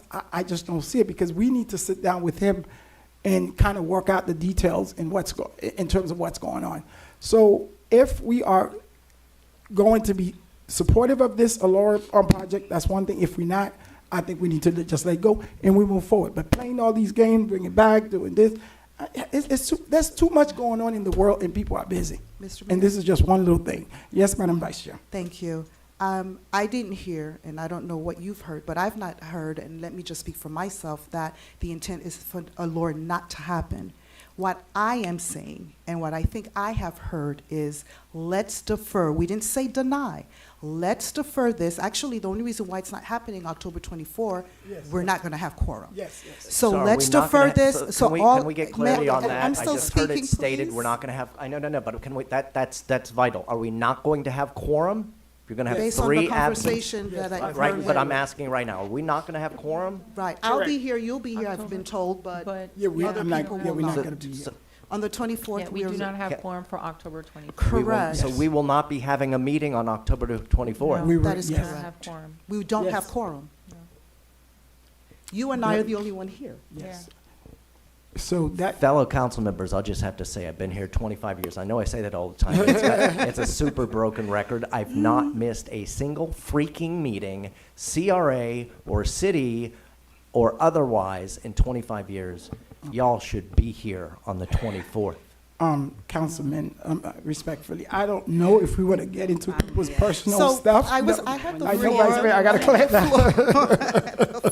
In terms of that, and I think everybody take this job seriously. In terms of that, I do not know. We all know there was a meeting, but, I found out this afternoon. I knew I was going to be out, so that was a couple months ago. So I had mentioned that was the only one that I was going to miss in terms of that. Is today.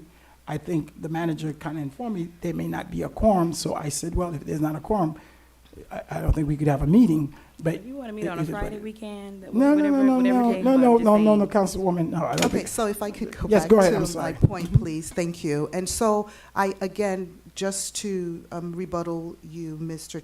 Mayor, and respectfully, I am not, for the record, against Allure.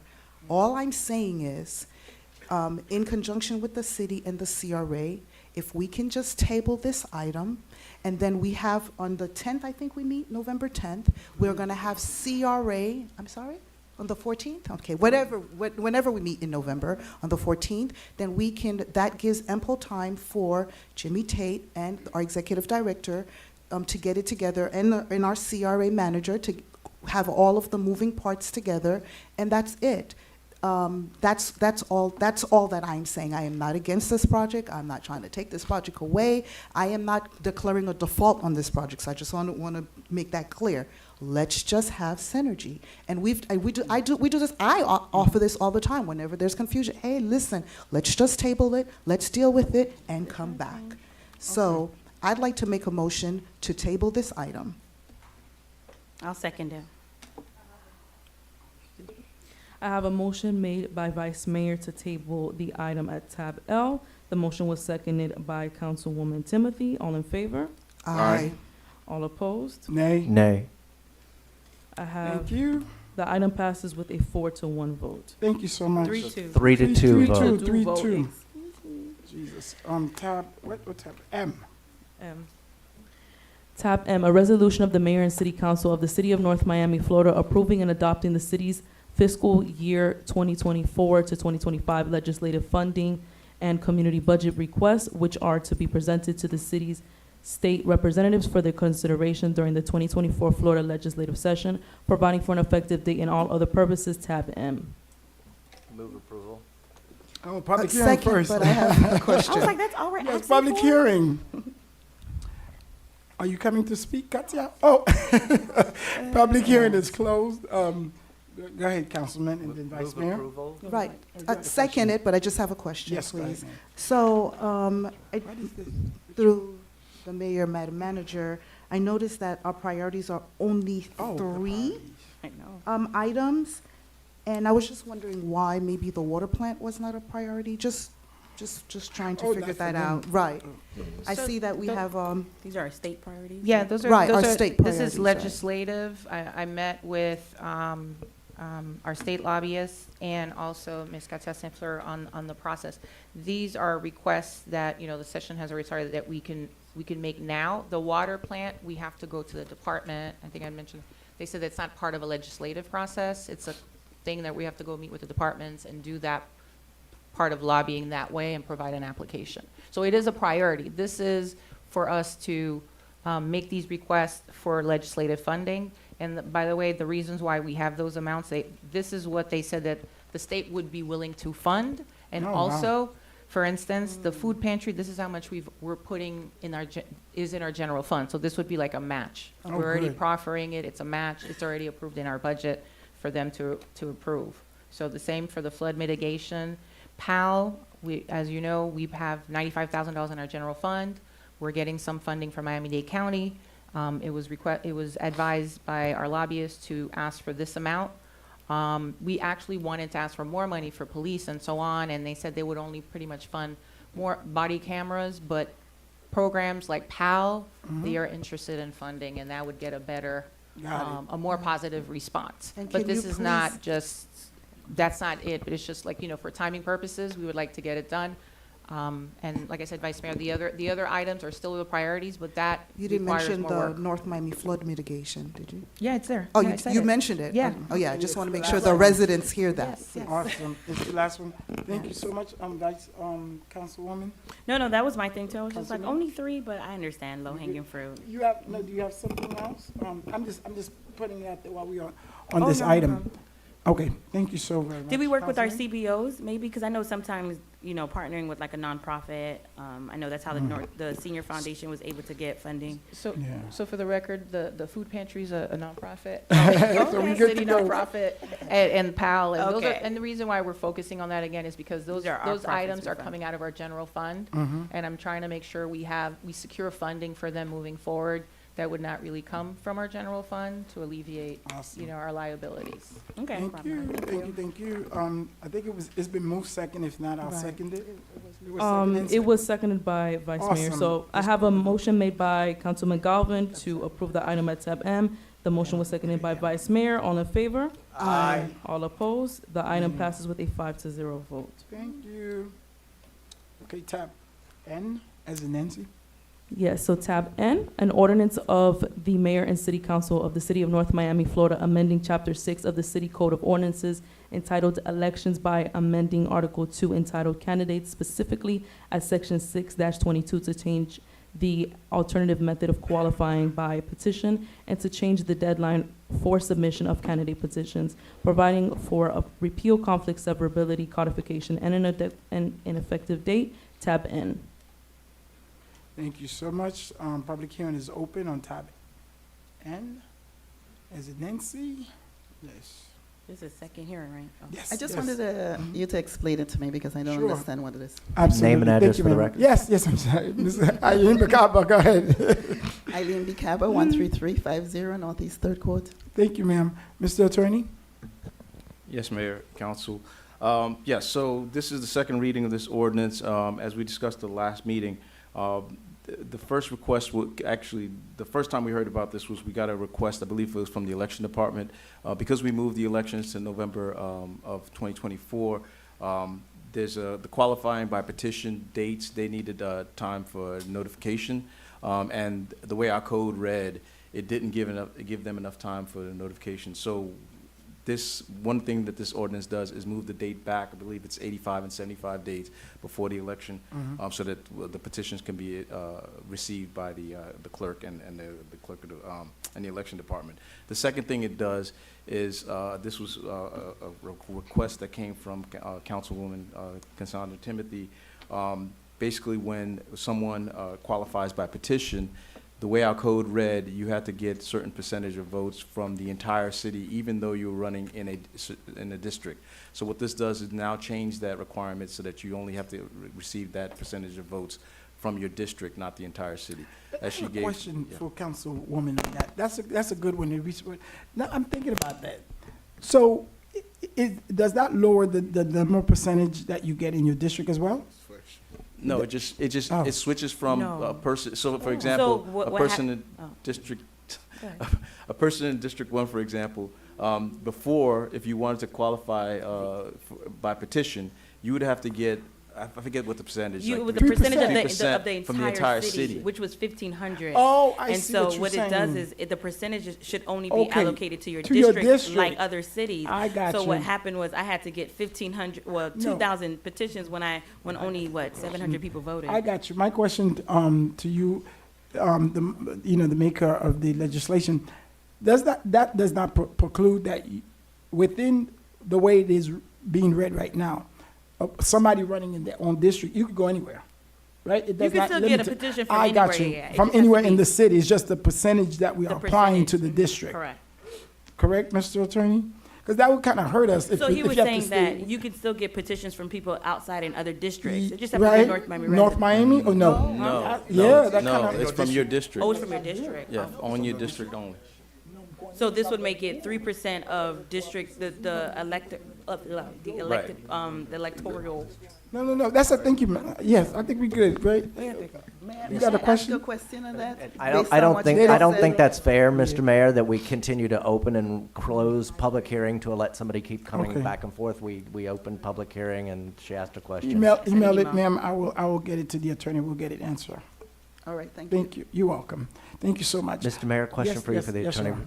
This is something I've been trying to find out. Does anybody in the room know when the runoff election for our November elections will be? A month, it's probably 2 December? weeks. December. A runoff. Oh, Jesus. Yeah, that's a good question. Man, we We'll- should- we'll I've- get and that. and I've been asking, we should yeah, find that yeah, out the simply clerk- because I imagine there'll be a runoff. And I'm trying to get out of here as quick as I can.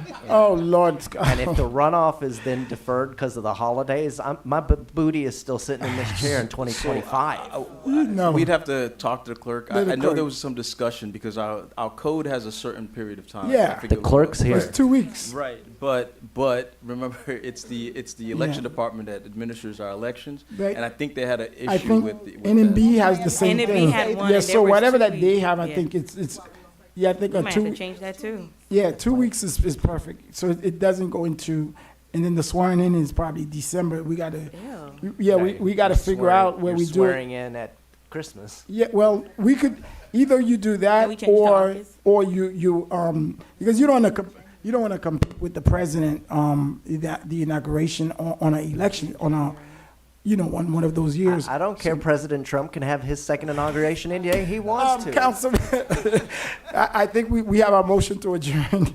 Thank you so much. But no, it's I just it's a question. genuinely Thank you. wanted to know. But I it's genuinely fine. wanted to know. Call it to vote, Madam Clerk. Yeah.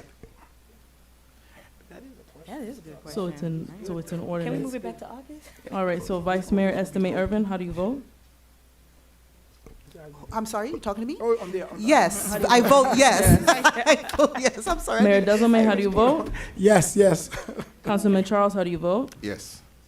Councilwoman Timothy, how do you vote? Yes. Councilman Galvin, how do you vote? Yes.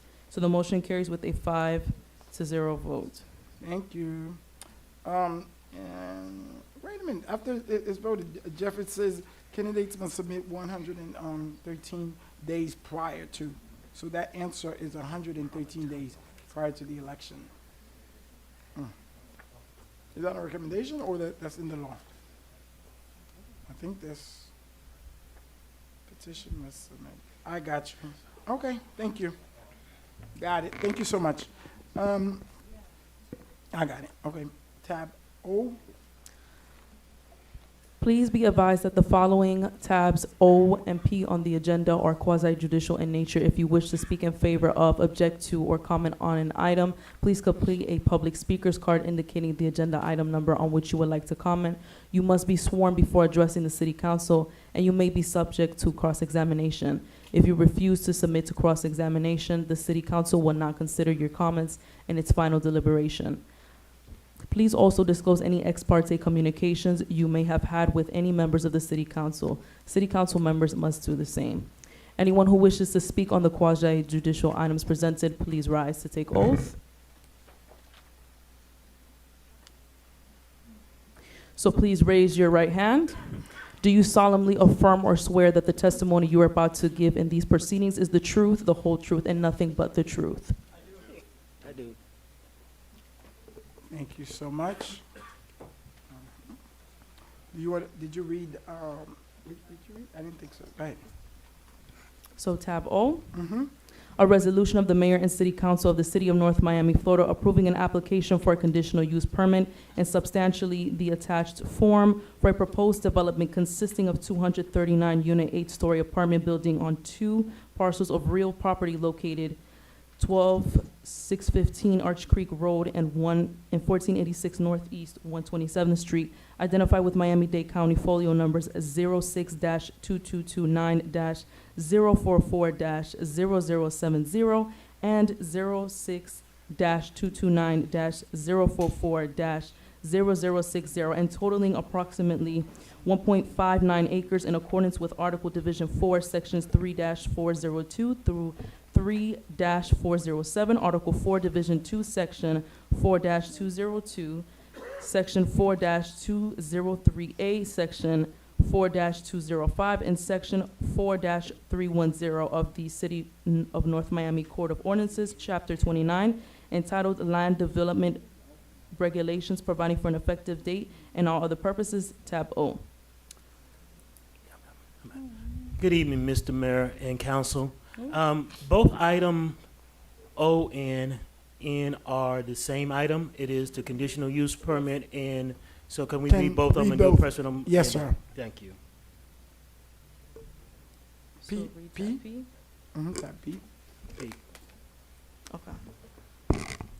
Tab P, a resolution of the Mayor and City Council of the City of North Miami, Florida, approving the site plan for a 239-unit, 8-story apartment building with an integrated parking garage containing 393 parking spaces on 2 parcels of real property located 12615 Arch Creek Road and 1486 Northeast 127th Street, identified with Miami-Dade County folio numbers 06-2229-044-0070 and 06-2229-044-0060, and totaling approximately 1.59 acres in accordance with Article 2, Division 7, Section 2-701, and Article 3, Division 2, Section 3-204 through Section 3-206, and Article 3, Division 3, Section 3-205 302 of the City of North Miami Code of Ordinances, Chapter 29, entitled Land Development Regulations, providing for an effective date and all other purposes, tab P. Good evening, Mayor and Council. Through the city manager, this is Derek Cook, the Director of Community Planning and Development. As stated by the clerk, we have two items before you. You have a conditional use permit project, and you have the site plan for the same project, a Pinnacle. The applicant is seeking to develop 239 units, and in the conditional use permit aspect, they're seeking 199 bonus units. The subject property, as stated, is two properties located with a total number of square footage of 69,432, which is approximately 1.6 acres. The properties are located at 12615 Arch Creek Road and 1486 Northeast 127th Street. The current use is vacant. The zoned properties are R6, and under the future land use map, it is designated as high-density residential. This allots them a maximum height of 110 feet and 25 units per acre. The properties are also located in the overlay district, which is the North Miami Transit Station Overlay District. And through the conditional use permit, it allots them a maximum density of 150 units per acre with a maximum height of 200 feet. At its May 2nd meeting, the Planning Commission recommended approval with a 5-0 vote.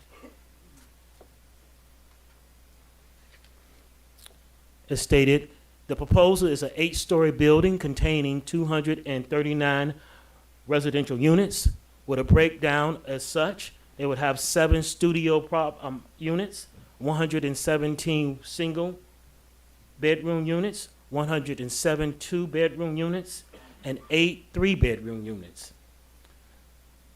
The development also will have 8 stories of integrated parking garage with 393 parking spaces. It will be a certified green building with 4 landscaped on-street parking spaces on the north side of the property. It also will have 100% Florida native landscaping and trees and public art. The economic impact estimates that it would have approximately 759 short-term direct and indirect jobs occurring from the construction over the 2-year period, which they estimate to generate approximately $44 million in wages. They would have 17 full-time employees post-construction with an estimated salary of $385,000.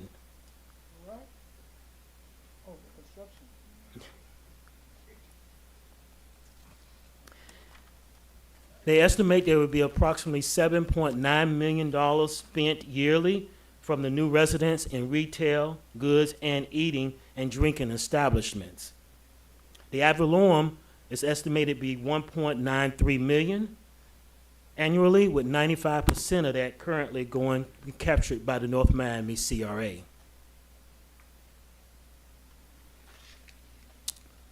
During our review, there were several conditions that were instituted based on this conditional use permit request. It requires development review committee. Construction maintains a 6-foot wide sidewalk along Northeast 127th Street. They will unify the lots, install and maintain 12.7 feet transition setback, including open space, hardscape, bioswales, rain gardens, and green wall landscaping along the entirety of Northeast 127th Street frontage.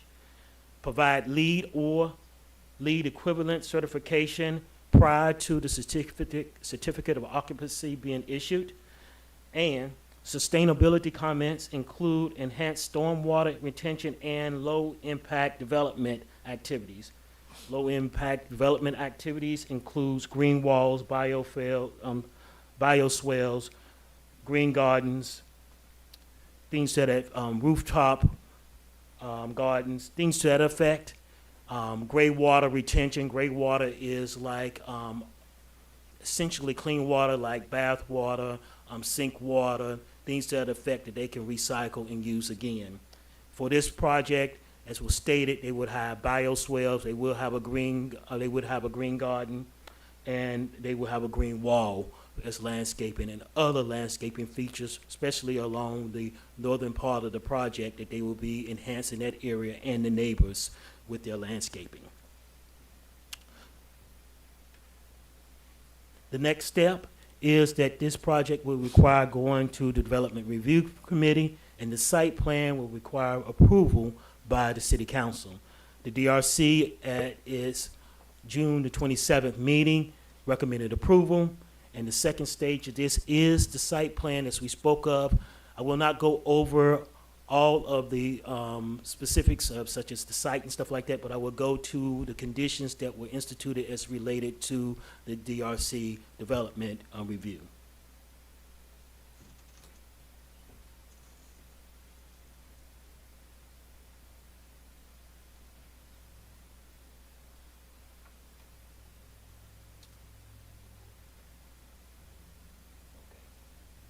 So related to the site plan approval, if I may, just to reiterate slightly, the property is located at 12615 North Arch Creek Road at 1485-86 Northeast 127th Street. They're looking to have 239 units. 199 of those units are bonus units.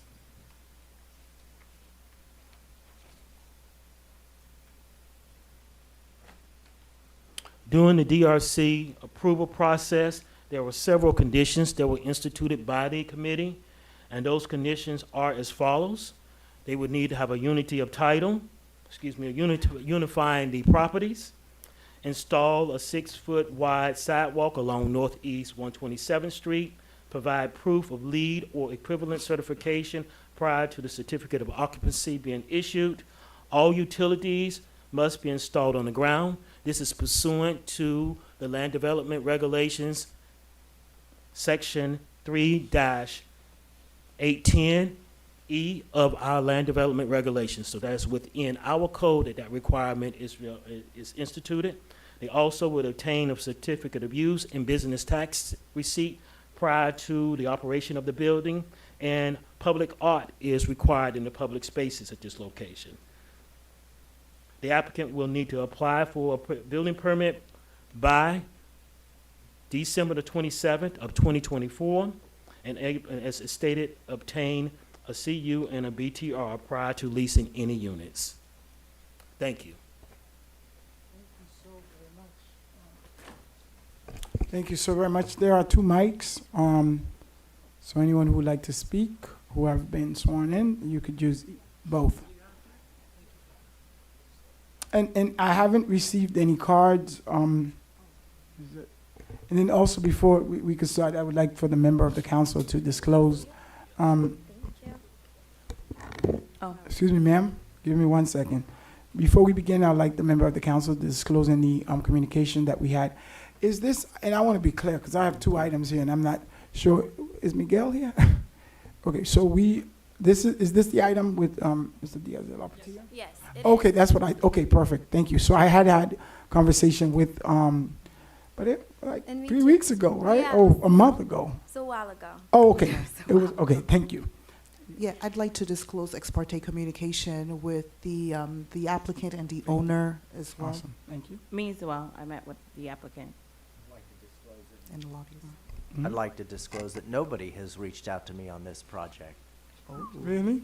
Not good. Maybe we should continue this item. Yes, indeed, that's not good. Let me say this, to developers, to anyone, And he's across the street from unless. District 1. We've spoken? Yes. Oh, Okay. yeah, it's a lot, it's a lot going Then on. I stand corrected, right? We have a lot of Yes, people a coming lot. on a lot Sometime of things. in- And for the record, I wasn't gonna continue it. I'm gonna just be a little bit Oh, obstinate God. tonight on development issues. No, but, no, but, We know it that was the last time, point. guys. That was the no, point. that's what I figured.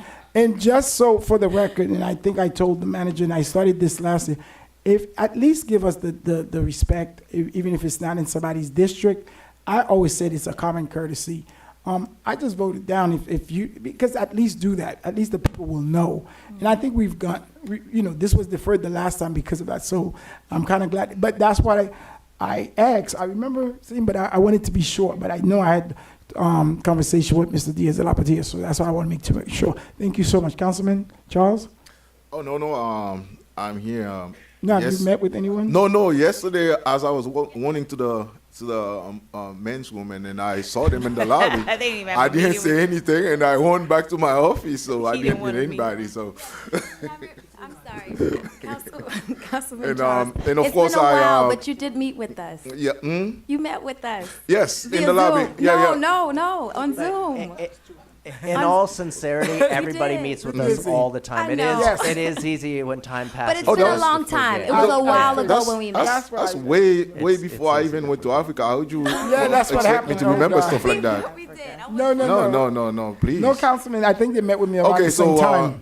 Then if it is the case, you are via Zoom. I was in my office, so they were somewhere else. So, okay. All right. Okay. Thank you so very much. Are we good to go, guys? Everybody's good? Okay, go ahead, ma'am. If I may, Yes, Mr. Mayor, through the city manager. Yes, sir. It was an important element that I want to bring up. Sure. As it relates to this project. It is adjacent to the anticipated train stop in North Miami, and as a part of their development, they have negotiated with the county to provide 77 parking spaces to serve their park and ride element for the train station. Okay, at that location. I don't know. Yeah, because now you just made it complicated. So we're on this one. So let's stick to this one yet. Thank you so much. No, we don't want to make it complicated. So, Go ahead. if I may, good evening, everyone. My name is Shanae Wood, and apparently I'm not that memorable, but it's a pleasure to make acquaintance with those who I have not met. I have met with a few of you for full disclosure, but I want to first and foremost thank you for the opportunity to be here and present before you, and thank you to your wonderful staff for being so responsive and helpful throughout this process. Mr. Cook did steal a little bit of my thunder, so I promise, I hope that I don't belabor the point. And full disclosure, I am a pastor's kid, so I can be a little lengthy, but if I am, somebody can just tug me a little bit. We'll do that. If you need extra time, we can continue it till November. No, we got to get your booty out the chair, remember? So, no. We will do that. No, so, but I'm here this evening with my colleague Edward Martos as well, and he'll join me at the end if we have any questions. But we're here with the law offices of Weiss, Rhoda, Huffman, Cole, and Bierman, with offices at 2800 Ponce de Leon Boulevard. And we're here this evening on behalf of the applicant. But before we jump into the presentation, I do think it's important for you to know who you're working with, right? Or who, hopefully, you'll be working with. The developer's parent company is Pinnacle Communities, and if you have heard about Pinnacles, you'll know that they have developed property over the past 30 years throughout all of South Florida. And some of the most notable market rate projects are included and listed on the screen. And Pinnacle, one thing about them is that they really do produce quality products. It's something that they move with the spirit of excellency, and we're hoping to do the same thing in hopes of bringing that to the city of North Miami. And so this is just an overview of the property in terms of a citywide context. I'm sure you all are very familiar with this particular property. It is located in Councilwoman Timothy's district. And so we have been in communication with the Councilwoman early on because it's important, right? It is her district. We want her input and we want her feedback. And so we'll share with you a little bit in terms of what we did to incorporate some of the things that were important to her, as well as a lot of the other of you as well. The property, and just to give you a little bit more detail in terms of the property, it is I'm sorry? No, just to keep it going so that we'll, whatever that he mentioned, that you could, just go to the one that he didn't mention. Okay, so Thank we'll you. skip on right through. So you already know about the property, and it's what I do want to emphasize a little bit in terms of the zoomed in image is that it is directly abutting the FEC owned property strip of land and the FEC rail, the FECI rather. And that's important. What's also important to know is that directly across the street is a single-family home. However, that single-family home is zoned R6, along with the rest of the surrounding area. What is very important to know, and I want to just take a little bit moment on this particular point, is the overlay district, that being transit-oriented, right? So you all have performed a number of studies and have indicated that this particular area of your city is important to come and be creative of a transit type of hub. And so we all know that in order for transit to really work, we do need density to go ahead and activate these areas. And so this entire area is within the transit overlay district. And what we are anticipating is that our project will align directly with what you already have set forward as a commission, as a city, as a council rather. And so a picture tells 1,000 words. This is the project as a whole. You have seen photos of it. And our architect will give you a little bit more details later about the project. But the project, we are proposing 239 dwelling units at market rate. Again, excellence in design. You'll hear that from our architects. And increased setbacks on all sides. Particularly, again, I believe in transparency. So when I say increased setbacks on all sides, there is a portion where your code requires a little bit more setback, where the portion that abuts that single-family home. However, opposed to compromising the design of the property, what we're proposing to do is rather than take back only a little slight portion of the property that abuts that single-family home, we want to go ahead and bring back the whole property back even further. So producing a better quality product. And you'll see later on that we worked very, very closely with the neighborhood to ensure that we're not encroaching against what already is existing. And so there has been ongoing collaboration, and no, Mayor, I'm not trying to complicate things at all, but I do want to make it known that we have been in discussions with Miami-Dade County, and they have shared with us that 77 parking spaces are required. And so what we are, we went ahead, I'm sorry? No, it was like thanks to Rasha, I remember. Yes. Remember So a lot of talks and communication, I would say. So we have gone ahead and done our own studies in terms of a parking analysis, which has been approved in terms of the methodology by your planning department. And the quick synopsis, because again, I don't want to steal the thunder of anybody else coming behind me. So this quick synopsis of the analysis is that there is a maximum demand of 329 spaces with the station. The parking required by code is 377, and what we're proposing in our project is 393. So at least in the realm of parking, we are covered. In addition to that, you'll learn, and as you already heard, we're also proposing 4 on-street parking spaces that we're dedicating in terms of the land of the property. Your staff is recommending approval of this application, as you know. And what was, again, really important to Councilwoman Timothy is that we ensured that we had community outreach. And so what we did was we hosted a town hall meeting back in April. And so we sent out notices to 611 properties.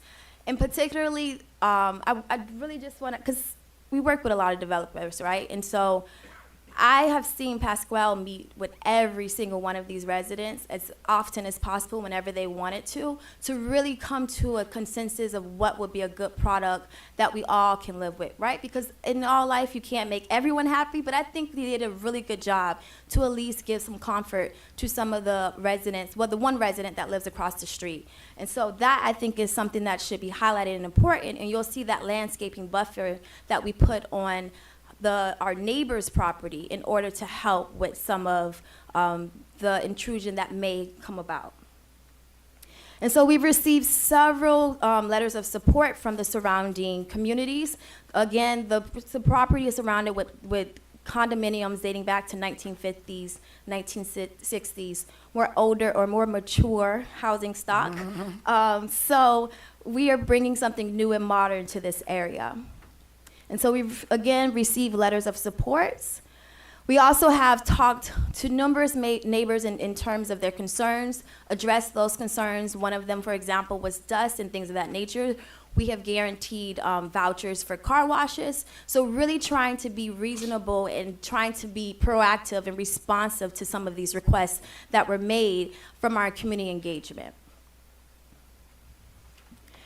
In terms of some of the community benefits that we are providing, we have dedicated over 3.5 feet in terms of private land of our property for public right-of-way. And so that's going to allow for on-street parking. We've created 6 feet sidewalk, curb, and gutters, as Mr. Cook has already elaborated on. And also, we have on-site drainage. That is also very important, right? Because what we don't want to do is come into your city and then dump all our problems on you. So we want to come in and be proactive in terms of how we're taking for it. But I'm going to move right along because that's what I'm getting the cue. This is just a view. UX. So I'm just, I appreciate it. I need it. So again, this is the overview of that bioswale and what that looks like. More enhanced public space is what we're going for. And if I can stop for a second, I want to talk about the bus stop that we are proposing. If there is to be a commuter rail stop that stops here, we are proposing to connect the sidewalk here and add additional sidewalk and a potential bus stop for not only other bus services, but the NAMI Express stop as well. Economic impacts, I think you heard a lot about it, but I know it's always important to put some value against these things. And so the projected real estate taxes, we're looking to see over almost $2 million in terms of real estate taxes that will come to the city. Permanent job forecast, about 22, 17 direct jobs, 3 indirect, 2 induced jobs. Construction jobs, we forecast to be at 675. Your planning commission voted unanimously to approve this project with 2 conditions. One, that we include more bike rails in the property, and secondly, that we work with the neighbors to ensure landscaping and buffering, which is what we did. And so here, I think this is a good image for you all to see, just to see the work that we have put into to make this project best for, of course, the developer, but also the neighbors as well. We are proposing lush landscaping, both on our property and directly across the street. Again, all this flowering, this is something that Pasquale has worked hand in hand with the neighbors in terms of the type of plants, rearranging some things, really, really trying to accommodate and be good, friendly neighbors. And that's all you got for me for now. Thank you. What do you mean for now? I did Okay. reserve, but if you want to hear from our architect. Hmm? Yeah. Are we guys, Yes, how long is we that? have our- Okay, yes, come on. There's 2 mics, and I mentioned that if you're gonna speak, the other one, so that we could, yeah. Go ahead, sir. With the screen is fine. Good evening. Good Javier evening. Font, Behar Font and Partners, 4533 Ponce de Leon Boulevard, architects for the project. Thank you for the opportunity. Can you, So. are they gonna put it on the screen? Is it up It's there? there. Okay. Oh, okay. You want red? It's there. Let me go on that side, because I can't see. Yeah, you can't see, yeah, exactly. Okay. I will make this very quick, since I don't want to come back in November. So, one of the first mandates that our developer had for us was that we build a building that is in context with the neighborhood. So even though we can build 200 feet in height here, we've actually kept this building to just over 84 feet and 8 stories. So if you look at this rendering, it's really hard to pick out what building is ours. And it's actually the little white building that you see on the left-hand side where those 3 buildings are. You see it here in the foreground, but you see how well it is in context with the rest of the buildings in the neighborhood that at 8 to 11 stories or so. And that was the idea. You see it there in the background, you see how well it fits in. So, on our site plan, so obviously on the top or the north of the site plan is our main street. So what we've tried to do there is put as many functions or eyes on the street as possible. So you've got your lobby, your gym, a club room, a lounge area, our leasing office, and a little co-working space. And it also includes a little drop-off area, a little covered drop-off area, so if you're getting picked up or dropped off by an Uber, there's a place to get picked up. There's 1 entrance into our parking garage, and our loading areas have all been concealed within that parking garage. And then on the railroad side, we've got that carve-out for the potential bus stop. And that is the only area where you see a little bit of our parking garage. One of the most important things about this building is that you'll see that we've got landscape all the way around. And even though most of the setbacks on this site are 0, we've given setbacks all the way around, left landscaping, and we've actually made the almost the entire exterior of our building, units.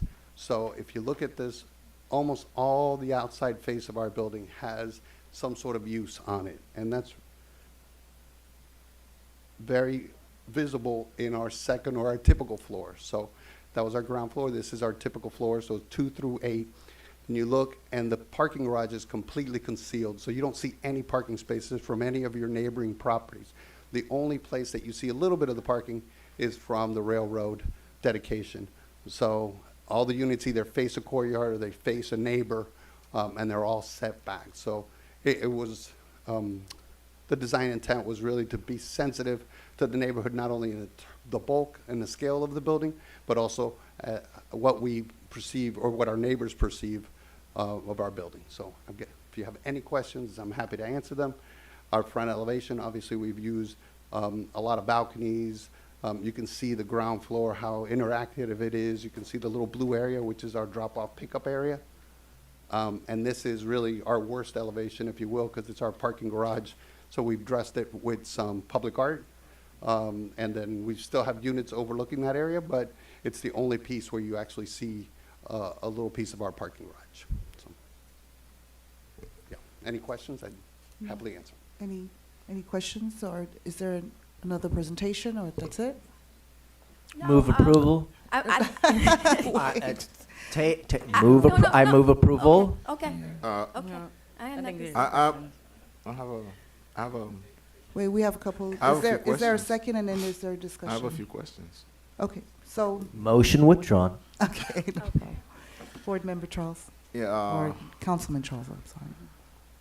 nice presentation, very nice project, and I hope we can keep it the way it is. I like it. Now, quick questions. Out of those units, how many of them are set aside for affordable? This is a market rate project. okay, market So at this time, we don't have anything set aside for it. Okay. It's just not feasible in terms of the development. Okay. And throughout the presentation, I was like paying attention, but I haven't heard anything about local preference. Any of that? Yeah. We can accommodate, absolutely. And so we're fine with putting anything in writing to ensure that. For the record, we don't have that now, but we can accommodate. Is that something that I can just write Sure. solid in here? We can condition upon it. We can work with your city attorney's office to craft a condition that would satisfy that. Just very briefly, what comes to mind is that we'll make best efforts to have a local preference for construction jobs in the city of North Miami. And the way to do that, I think, I'm happy to hear from staff, I think the easiest way to do that is to specify that we're gonna report to you that we had a recruiter, and that recruiter looked for jobs in North Miami for those construction jobs. That's what you're referring to, I believe. Yes, right? sir. Exactly. So we're happy to commit to that. We'll make best efforts to do that. We'll set a period of time. I don't know what a reasonable period of time is on the fly, but I suppose 2 months of search? 2 months of search for the jobs. After 2 months of searching for the jobs to fill in North Miami, we'll move on to other parts of the county. Is that fair? Yeah, sounds good. Now, lastly, I haven't heard anything about community benefits into that project. Shanae will tell you all about them. Yeah, sure. And that's something that we discussed a little bit before in terms of the bioswale, in terms of the public right-of-way dedication that we're providing. In addition to that, the landscaping and buffering that we're adding to the neighboring properties. And so those were the community benefits that I was referring to. And the parking, I think the parking is really important because sometimes we don't really see a value in parking. But the 77 parking spaces, for example, is valued at about $3 million, right? And so ensuring that the county is able to have that is really important. So I don't want us to think of it, abstractly. There are dollar values in terms of what these things are attached to. In addition to that, the bus stop, that's going to be available to NAMI Express as well. And what is the NOMI Express the Sorry. NOMI Express bus commitment? Is it just to include a stop, to pay for everything that comes with the stop? What's the commitment for the NOMI Express bus stop? The commitment is to add to the additional sidewalk and include the stop. Just include the stop, but not the, All construction and all dedication requirements. And oh, okay, go ahead, man. No, I would just finish to ask that one. Minority contractors, any of that into this project? No. No? No. Okay. Okay. So they have no room, Mr. Anthony? You can't require that. No, I'm not requiring, I'm asking. I'm just You can't, basically sir, asking a question. I would change the question. I wouldn't Yeah. go into that. Okay. All right. That was just a question. Okay. All right. And this is Thank just, you. and I don't know if this is appropriate, Mr. Attorney, in terms of, did you guys provide it or have it, the prices of the units? No, no? Is The that pricing of the information? unit? Like that each of the, I know We there's did not 107. Market said rate? Market rate. Market rate. Okay, that's what I wanted to, okay. All right, thank you. And you have 7 studios, which is interesting because I don't think we have had a lot of developers in terms of the studio spacing. Okay, any other questions? The I have a member? couple, Yes, go Mayor. ahead, Thank please. you. I know we met several times and you know, had to go back and speak to the community several times because as you can see, there's not that many residents here, but it ensured that you guys did the community outreach, and I want to thank you for that. We met in the libraries on Zoom and so forth. In terms of you're requesting 199 bonus units. Okay, I guess get my to that. question is for Derek Corker. How much units do we have left? Normally we, Cook. oh, Derek Cook, my bad. Corrected quick on the record. I thought I was. Mr. Cook, can you get on this mic, please, sir? So that we could, My bad. and if we could ask the question, Because I know when we Cooking. last had our meeting, Mr.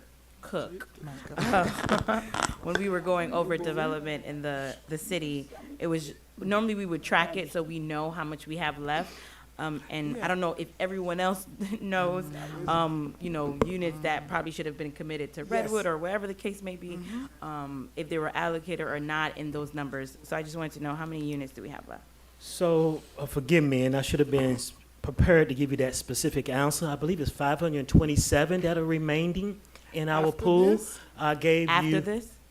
the number that that chart I gave you, ma'am, included this deduction in it. Okay.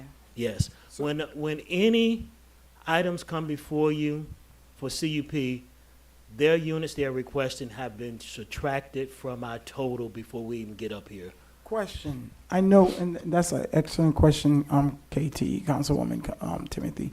And I had a similar question, but I know at some point there was some discussion in terms of the, not necessarily the overlay district, but in terms of the bonus system.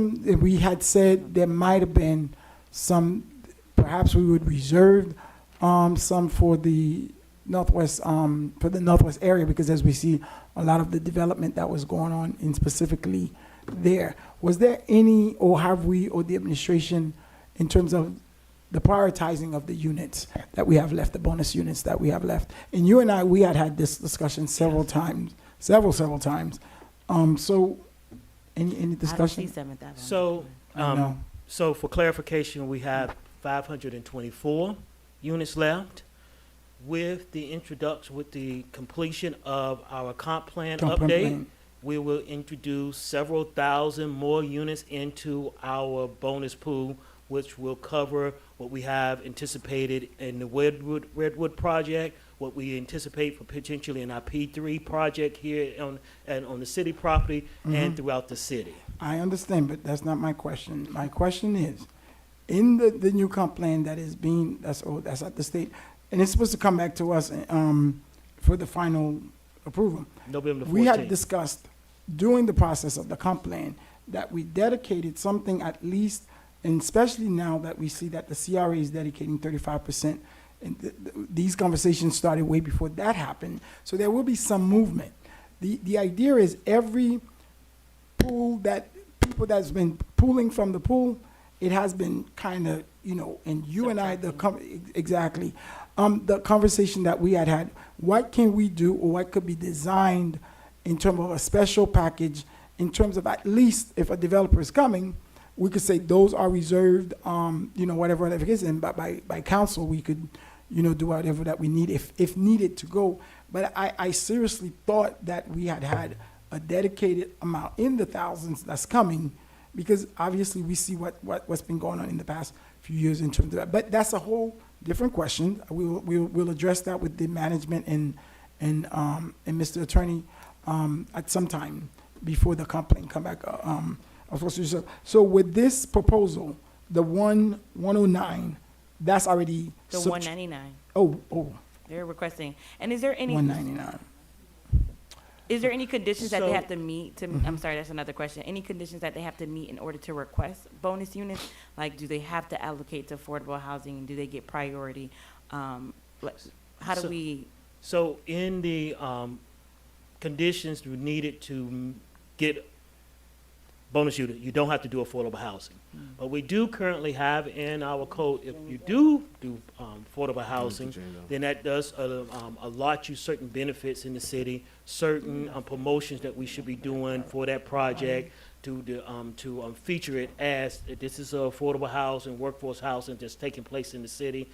Same thing we have similar to our green building initiative. If they're doing a green building, they get certain benefits that they are eligible for with the city, if they're doing that. But right now, we do not have that codified in the system. Now, we are going to do We should. with the comprehensive plan, when that is approved, if you also choose to do so with the second reading on the 14th, we do have the second shoe, which is the LDRs. And in the LDR update, we can specify I would like to do specific that, Madam Manager. allotments and things like that. Can I direct, Madam Manager, work with Derek at least to come up with that? I think that's something that we would like to at least see, very clear, and we all would know.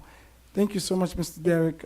Yes, Councilwoman? Thank you, because the reason why, right No, it's now, we're important. in this affordable housing crisis, and, a lot of the Giving. projects that are coming before us are market rate, and we know that, we're bringing new residents, which is always great, but we also want to address the current housing, issue that we're currently having. So that's why if there's any, sometimes developers make the commitment, even if they're not getting CRA subsidy, to set aside maybe 10% or 5% for workforce, or, 120 to 140 AMI. So I know Councilman Charles had made that request.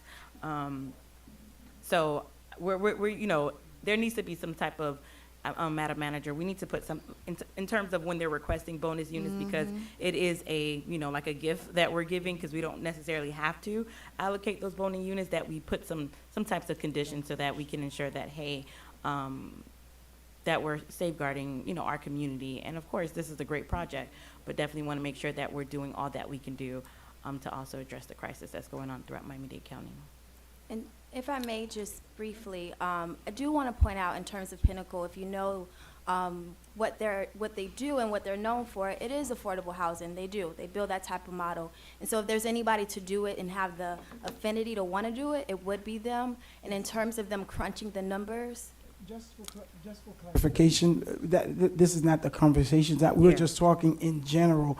And we've Understood. directed, which has nothing to do with your project, the administration, to craft something for us, so that we could better address it. We are talking about the pool of the 500 bonus units that we have. So we just, that's what that is Yeah. about, right? Thank you so I know much. this one was requesting Okay. 199. Yes, exactly. So, but we don't have to give all 199, whatever the case is. Gus, do you have something you wanted to say? If I may, through the city manager, also as part of one of your initiatives, Councilwoman Timothy, we have allotted a minimum of 15% of all those bonus units must be affordable workforce housing. So wait a minute, now I'm lost. Because we did that with the, I So was wait. to say something. Can we keep it germane? Because otherwise, honestly, we're bringing up stuff we should be bringing up. And that's with the that's not update. tied to this That's with project. the update that's coming up. Yes. Okay. That's I just want to make sure that. Okay, so it's already it's already It's in the com- words, Okay, but- thank you so much, ma'am. We ready? I think No, we- I'm go not ahead. ready. I haven't Go asked ahead. my questions yet. Thank I you. thought you did. No. So thank you so much for your presentation. As you know, beautiful project. Love the fact that you did the outreach, you know, all of the some of the benefits that you're bringing, beautiful. Just a couple questions before I get into the really hard question. I noticed that you only have 8 units of 3-bedroom. Is there any consideration for more? Because of, if you notice in city of North Miami, tend to have like larger families of 4 or 6. So I you know, if there's some consideration for that, because I noticed you have,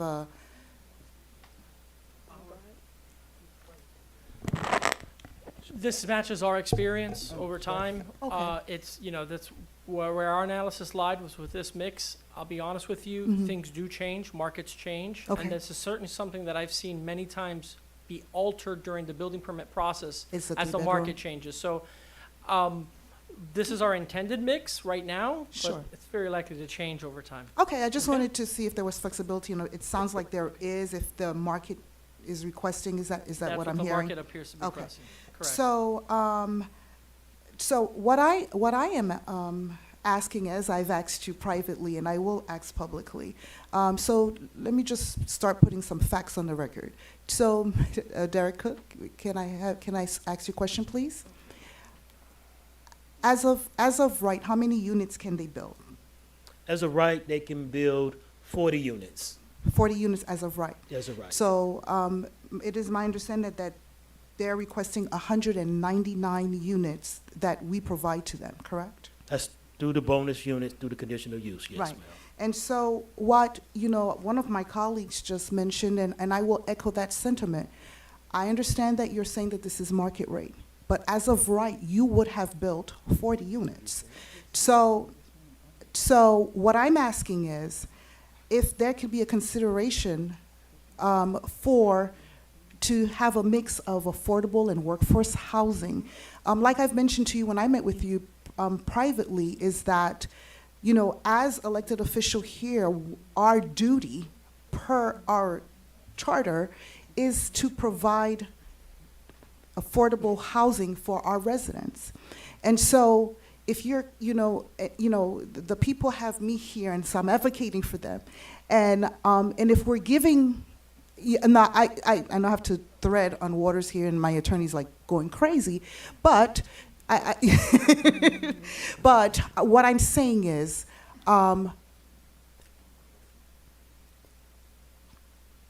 can you set aside some units for workforce or affordable, a mixture, considering an AMI of 80 to 120?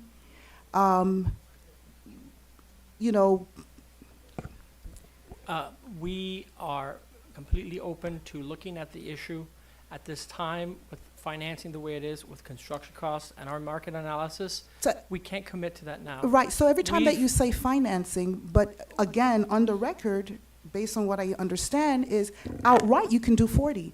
You're asking for 199. Yes. And out of 199, Yes.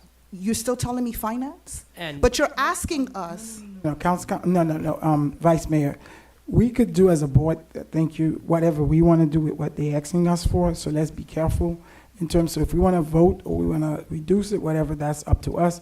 But I think with a quasi-judicial, we just have to keep it with the facts and do what we do. this So is thank you. factual. I'm No, not saying no. anything that's not Well, factual. I'm asking questions, and I I'm know. just stating stuff on the record. I know, but what I'm saying, I hear you you. get what I'm saying, I yeah, hear you. so, thank you.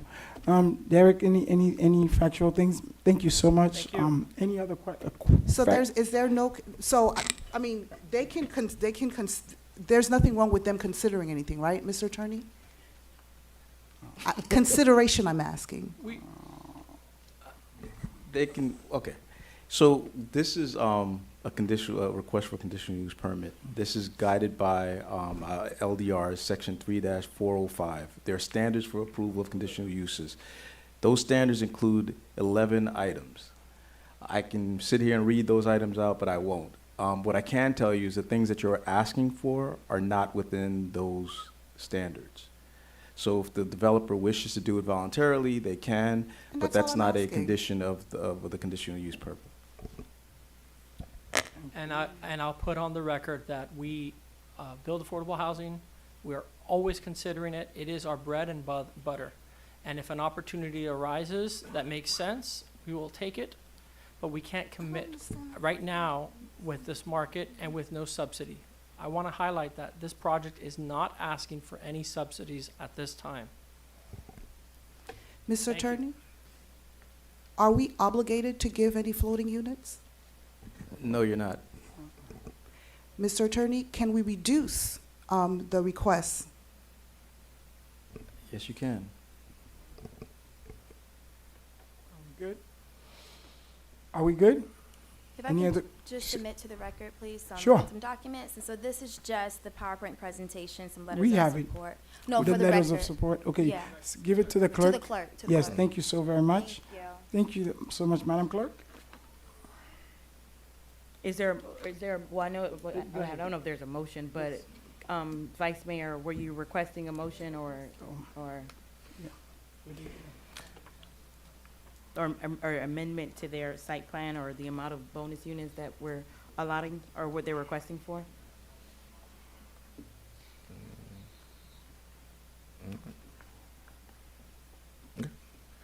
All right, move for approval. No, I'm, Okay. yeah, I'd like, Chairman, I think we need Yes. public comment. Yes, we did. No, no, Mhm. no. Oh, yeah. Whoever was sworn in, Right.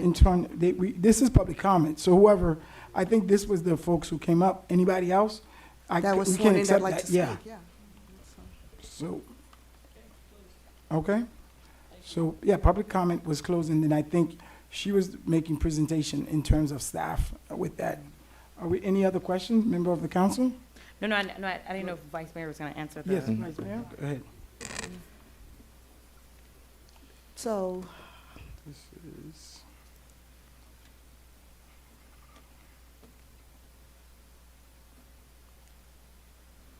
I mean, I would recommend reducing it to about 191 units, yeah.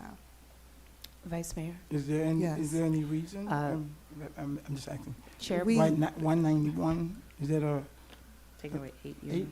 Yeah. yeah, is that? Okay, Mayor, okay, Mayor? never mind. Go ahead, Madam Clerk.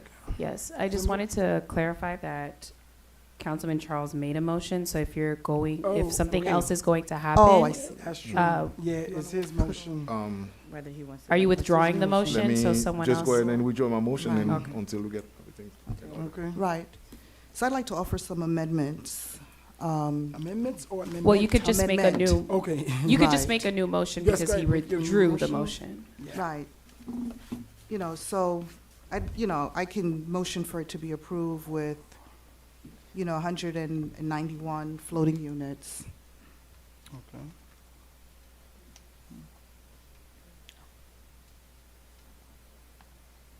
Oh, I'll second her motion. Oh, I'm sorry. okay. Go ahead, Madam Clerk. I have a motion made, If we go may, ahead. just a moment, I apologize for this irregularity, but the principal of the project, Mr. David Deutsch, would like to say a word. Not at this time, sir. Okay, Public thank you. comment already closed. Thank you so much, sir. Yes, go ahead, Madam Clerk. I have a motion made by the Vice Mayor Vice Mayor Estimate Irvin to approve the item at tab O with 191 floating units instead of what was originally articulated in the presentation. The motion was seconded by Councilwoman Timothy. Councilman Charles, how do you vote? Yes. Mayor Desalme, how do you vote? No. Councilman Galvin, how do you vote? No. Vice Mayor Estimate Irvin, how do you vote? Yes. Councilwoman Timothy, how do you vote? Yes. The motion carries with a 3-2 vote. Suddenly that motion in November doesn't seem so bad, huh? Thank you. I think we need a vote on the other item. There were two items. Take them together? Yes, yes. Right, thank you, sir. so. I'll move But to we move. would have to do the same thing, because to No, match no. the units with the site plan? Would that be my understanding? Mm-hmm. We're, Hold on, sir. well, it's quite all right. We'll make smaller larger units. We'll Sir, combine some units. That's fine. I'm sorry, sir. We have, but we're on which item is this? P? Okay, P. Yeah. So is there a motion for P? Yes, move, approval? No, wait, No? Go ahead. I'd like to move for approval with the same reduction, Yes, you already to match, which was the It already passed 191. with the first one, don't Right. it automatically? Yeah. Mr. Attorney, since she passed it with 8 units With less. the lower, right. Yes. So automatically, whatever's in here, Just need to No? make the same motion. yeah, Yeah. that's what we were So I'd trying like to do. make a motion to approve tab P with an amended Sure. floating units of 191. A second.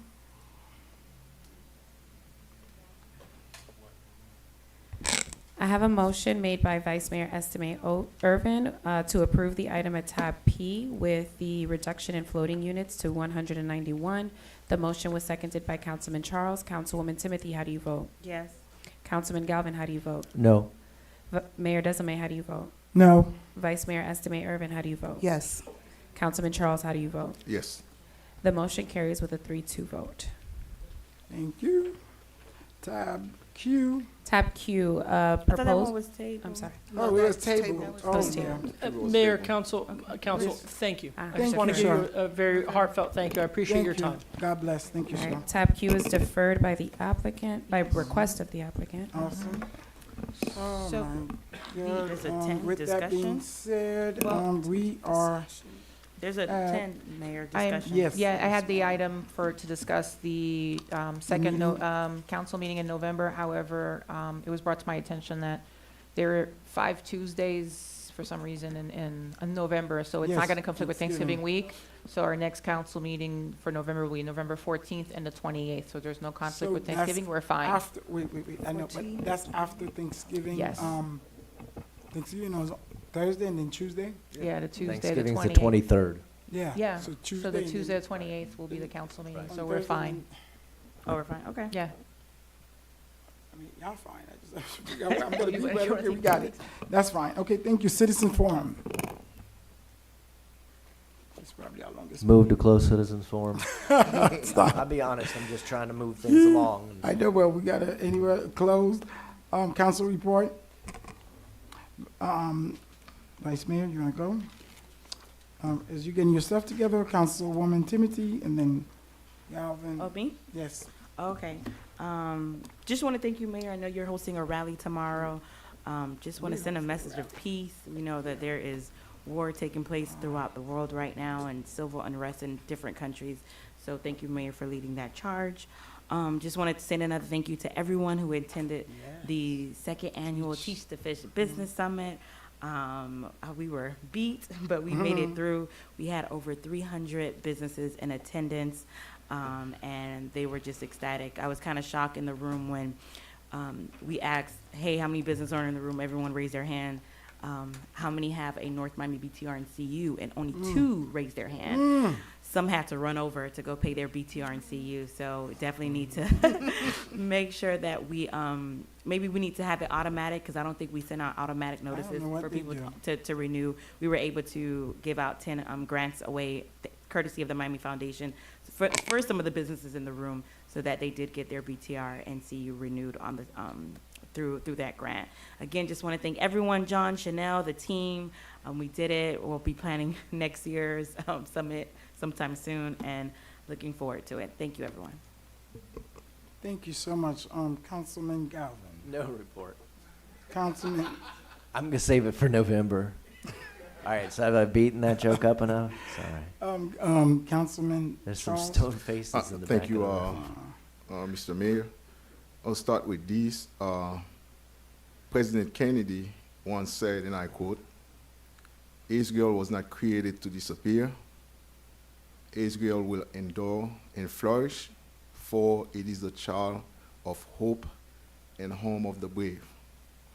With that being said, our thoughts and prayers continue to be with the state of Israel and the many families who have lost loved ones as a result of the horrific attack by Hamas. We are here standing in solidarity with the state of Israel. On the local front, in the words of Roy Bennett, be grateful for what you already have while pursue your goals. If you aren't grateful for what you have, what makes you think you would be happy with more? Would like to once again say thank you to Miami-Dade Mayor Daniela Levin Carver, Chairman Oliver Gilbert III, and all the county commissioners for the passing of our interlocal agreement and the removing of the unfair cap Oh, my God, yes. of the North Miami CRA. Also, I would like, in a special way, say thank you to Commissioner Bastian and her office on leading the charge on behalf of the city of North Miami. The cap had been in place since 2016. Thank you, Commissioner Bastian, for being the voice in this historic milestone, which will, for the first time, give our Northwest 7th Ave a breath of fresh air. The goal, as I said on Friday, is to change Northwest 7th Ave corridor to a destination.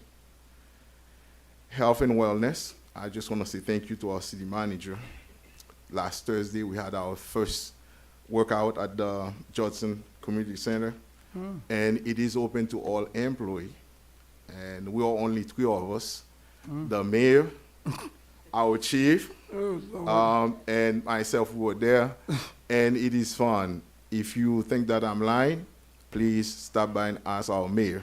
I was out of He was breath. sweating bullets. So please join us. It's every Thursday, right, Madam Manager? At 5:30. It is fun. Come on. We need to like take care boot of our camp. health. It's Zoom. And again, in a special way, I'll say thank you to our police department. I know your work has not been easy, Chief, Assistant Chief, and all our men and women in uniform. Thank you for what you do. And I know tomorrow will be special, and I know you exactly going to work and keep all of us safe. Thank you very much, and thank you, everybody. Have a good night.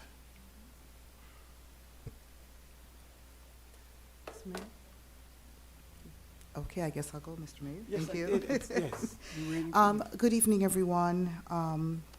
Again, this is Vice Mayor Mary Esme Irvin. As you know, well, first of all, let's start with thank you, Councilman Charles, for highlighting, again, our hearts goes out to Israel and to the Jewish community in North Miami in particular and all over the world. We are with you, we stand with you, and I believe that our mayor is going to elaborate on the rally that we're going to have tomorrow. Also, I'd just like to make a correction for the government business breakfast that was announced for next week, Wednesday. It's at 8:30. It's from 8:30 to 11:30 at a.m. And so that is October 18 from 8:30 to 11:30 a.m. Also, this is Breast Cancer Awareness Month. Please take the time out to go and get examined. And this is not just for women, but for men as well. So take out the time to learn a little bit more about it and to take care of yourself. And I believe that all want to thank again our county commissioners, our County Commissioner Marlon Bastien, the chairman, and everyone that participated in making sure that we had our interlocal agreement. We had our interlocal agreement. And that's all the report that I will have to, oh no, actually. I just want to announce that District 3 has a new constituent coordinator. Her name is Erika Baez. Where are you, Erika? Akira, I'm so sorry, I said Erika, Akira. So if you would just introduce yourself, please, and let everyone know that you are now the new representative for District 3, please. Do I speak into the mic? Absolutely. Real Your quick, name, real yes. quick. All right. Well, good evening, everyone. My name is Akira Baez. I'm the new Constituent Service Coordinator for District 3. As the Vice Mayor mentioned, I'm really excited to be in this space and to serve all of you as well as the city of North Miami, preferably District 3 because that's my district. And yes. You work for everybody. Yeah, yeah. I I'm got just it. being You messed facetious. up. Yes, of course. Thank you. And so thank you so much. So, and could you say that in Creole as well? I know that you Yeah. speak both language. Yeah, sure. Okay, so bonsoir tout le monde. Non, moi c'est Akira Bias. Moi un Constituent Service Coordinator pour District 3. Bien content pour me servir nous avec tout le monde communautaire. Bonne nuit. Yeah. Okay. And also, I'd like to wish her a happy birthday. Yeah, she just started, but tomorrow's her birthday. Oh, wow. Thank so you. happy birthday to you. Oh, happy wow. birthday to you. And that concludes my report. Thank you. Awesome. Thank you so much, Vice Mayor and Commissioners. I'm sorry, Commissioner? Oh, I kinda heard. Again, to echo what Councilman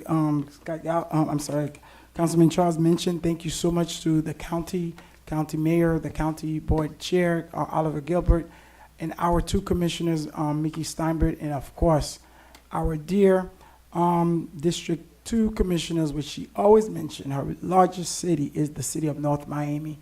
Without her fast leadership on this issue, working with the CRA and us, we were able to do this, which was placed in 2016. And if you go back in the tape, watch the tape, we all were very vocal about it. But it was disappointing that we had a mayor, Jimenez, who wanted to play politics and do what we do, so we had a cap. And Councilwoman Timothy mentioned it, that's almost $20 million that could have been helping North Miami and its residents. And a lot of time, residents does not know the in and out of these little things that's going on a day and out. But this was a great thing for us, and as a result of this, more businesses will be flushed, and we will have more money to fix home and do what we do. So again, thank you to the entire County Board of Commissioners for working with the interlocal agreement, which we have been working on for many, many years. Again, Councilwoman Timothy, that was an amazing event promoting our business. The business, as we know, is the fabric of each community, and also the engine that hires small business, that hires folks working in with our small businesses. They are the engine of the economy of North Miami, and it was such an amazing event from beginning to end. Of course, with all the moving parts, we were very, very excited in terms of the outcome of the event. During this time of reflection today, and I did ask earlier for a moment of silence as we remember the country of Israel and the residents of the city of North Miami and beyond, who have dear loved ones who suffered, and some who have lost their lives during these attacks. And as Vice Mayor mentioned, I do have someone very special who is working with my office, and she's in the back. Marsha Jacquez, please come. At least stand up. Marsha, you have worked tirelessly to that the entire weekend. Please come up. At least say hi, Marsha. Marsha, as much as you talk, we know that you can talk. So, we're not shy. Yes, she's helping us out. And so we want to say thank you. Since Saturday morning when this thing happened, anybody who knew Marsha, the passion she brings anywhere, but let me tell you, she could drive us, and she's passionate, she brings it, and I want to say I appreciate it. Thank you so very much for putting this thing together.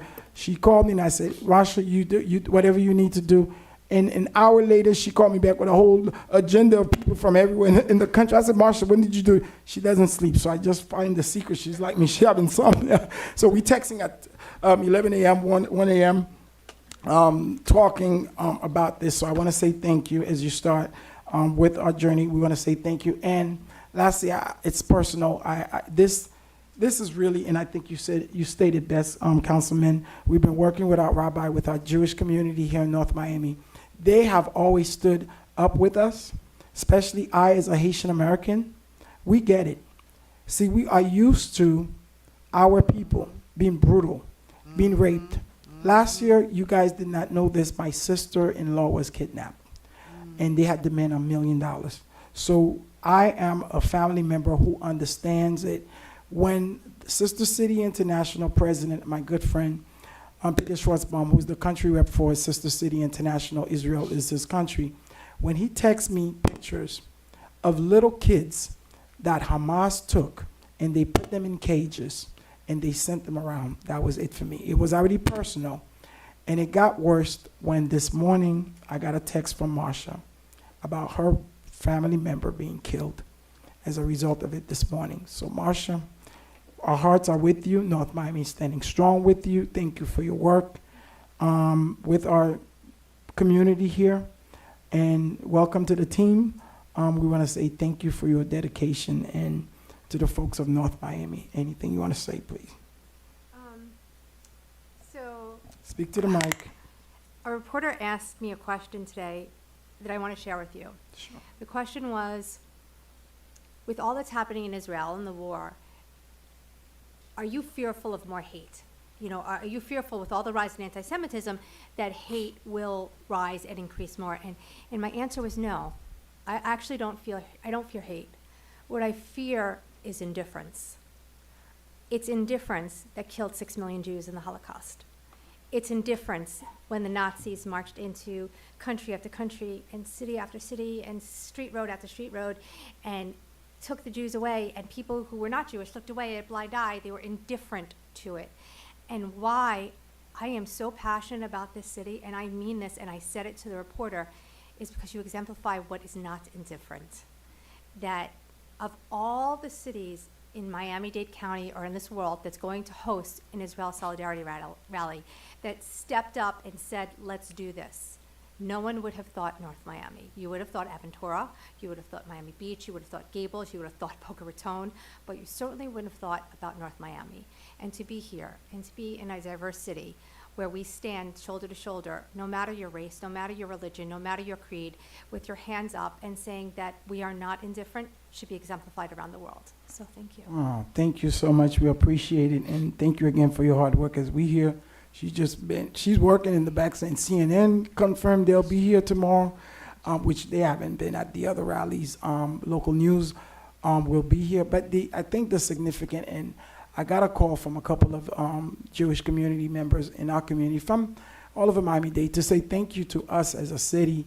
What Marsha said, there is some truth to it, but I said to each one of them, we, as much as you may think that we disagree, we are family at the end of the day, and we truly mean that in North Miami. And I think Councilman Galvin, who's been here, as like the historian of this council for 25 years, could tell you, and he said this, and I want to score this point very, very carefully.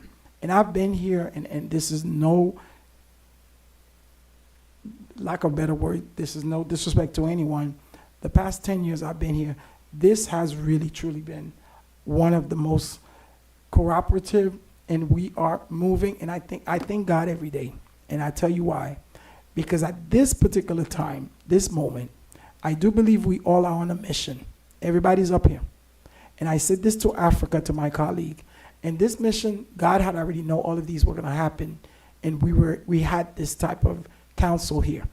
Because there are cities around, when I'm talking to the other folks from the Jewish community that they send, we appreciative to North Miami.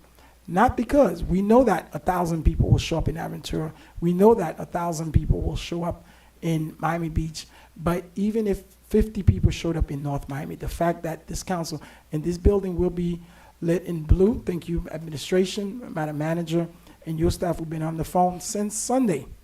You know, night and day, working on it. As we are tackling everything else, water pipe break and everything else we had to deal with, but this was important to us, and we are really doing it from the bottom of our hearts because we are a people. And the Haitian community, they called me, I was on the radio, and people were calling in saying that they remembered when Haiti, that earthquake come.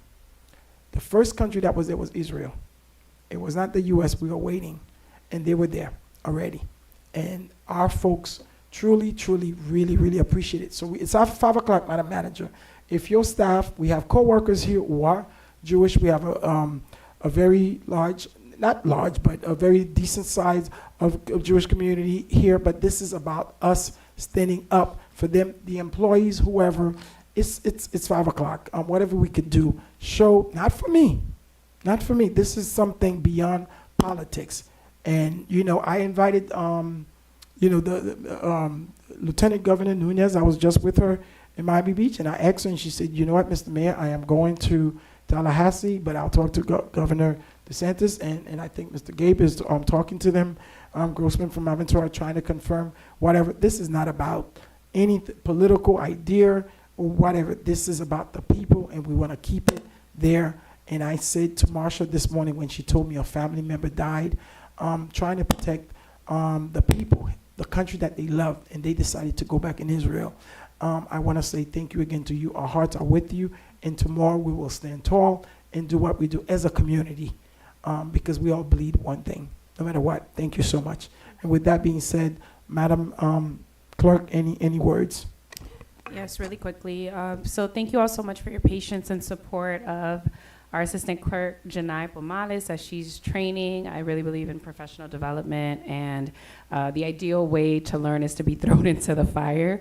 And so hopefully she'll choose to pursue this career elsewhere. So we want to make sure that our folks in the office are prepared. With that being said, there will be some, oversights and errors. And on tab N, I don't recall having a motion made or a second. So if anyone wants to just take that up. Tab N, it was the election one. So it was, it carried with a 5-0 vote, so anyone could really.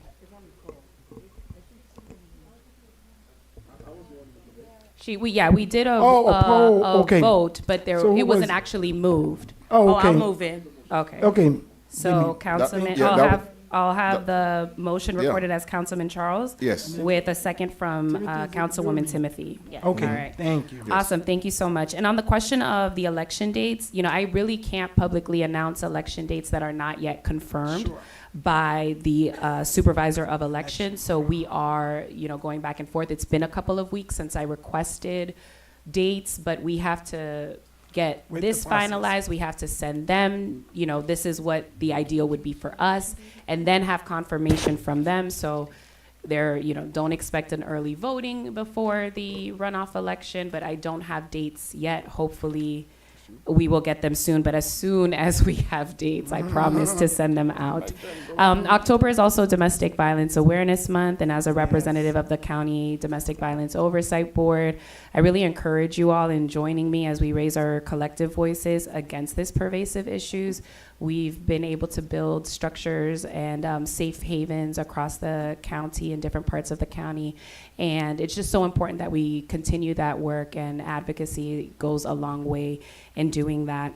And on the topic of using our voices to advocate for change and building a world free of violence of all sorts, I do hope that we can come together to stand against gross human rights violations and the senseless murders of people across the globe. I mean, we're in a very tenuous time, I think, globally.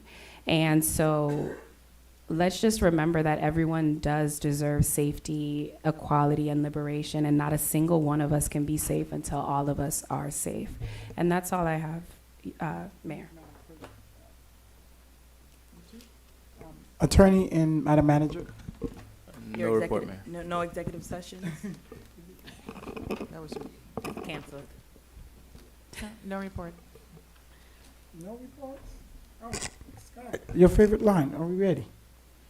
Oh, wait, before, Second. before that, so for the people that are not wearing pink, you could Well, kindly donate. No, I'm you just have to put joking. that out there. I know. Put us- That's okay. We usually do wear pink, and staff did not remind some of us. Certainly yes, but hey, we're standing up for Israel, so that we'll do that this year. Thank you so much. See you guys. So I have a wonderful- motion made by Councilman Galvin to adjourn, seconded by Mayor Desame. All in favor?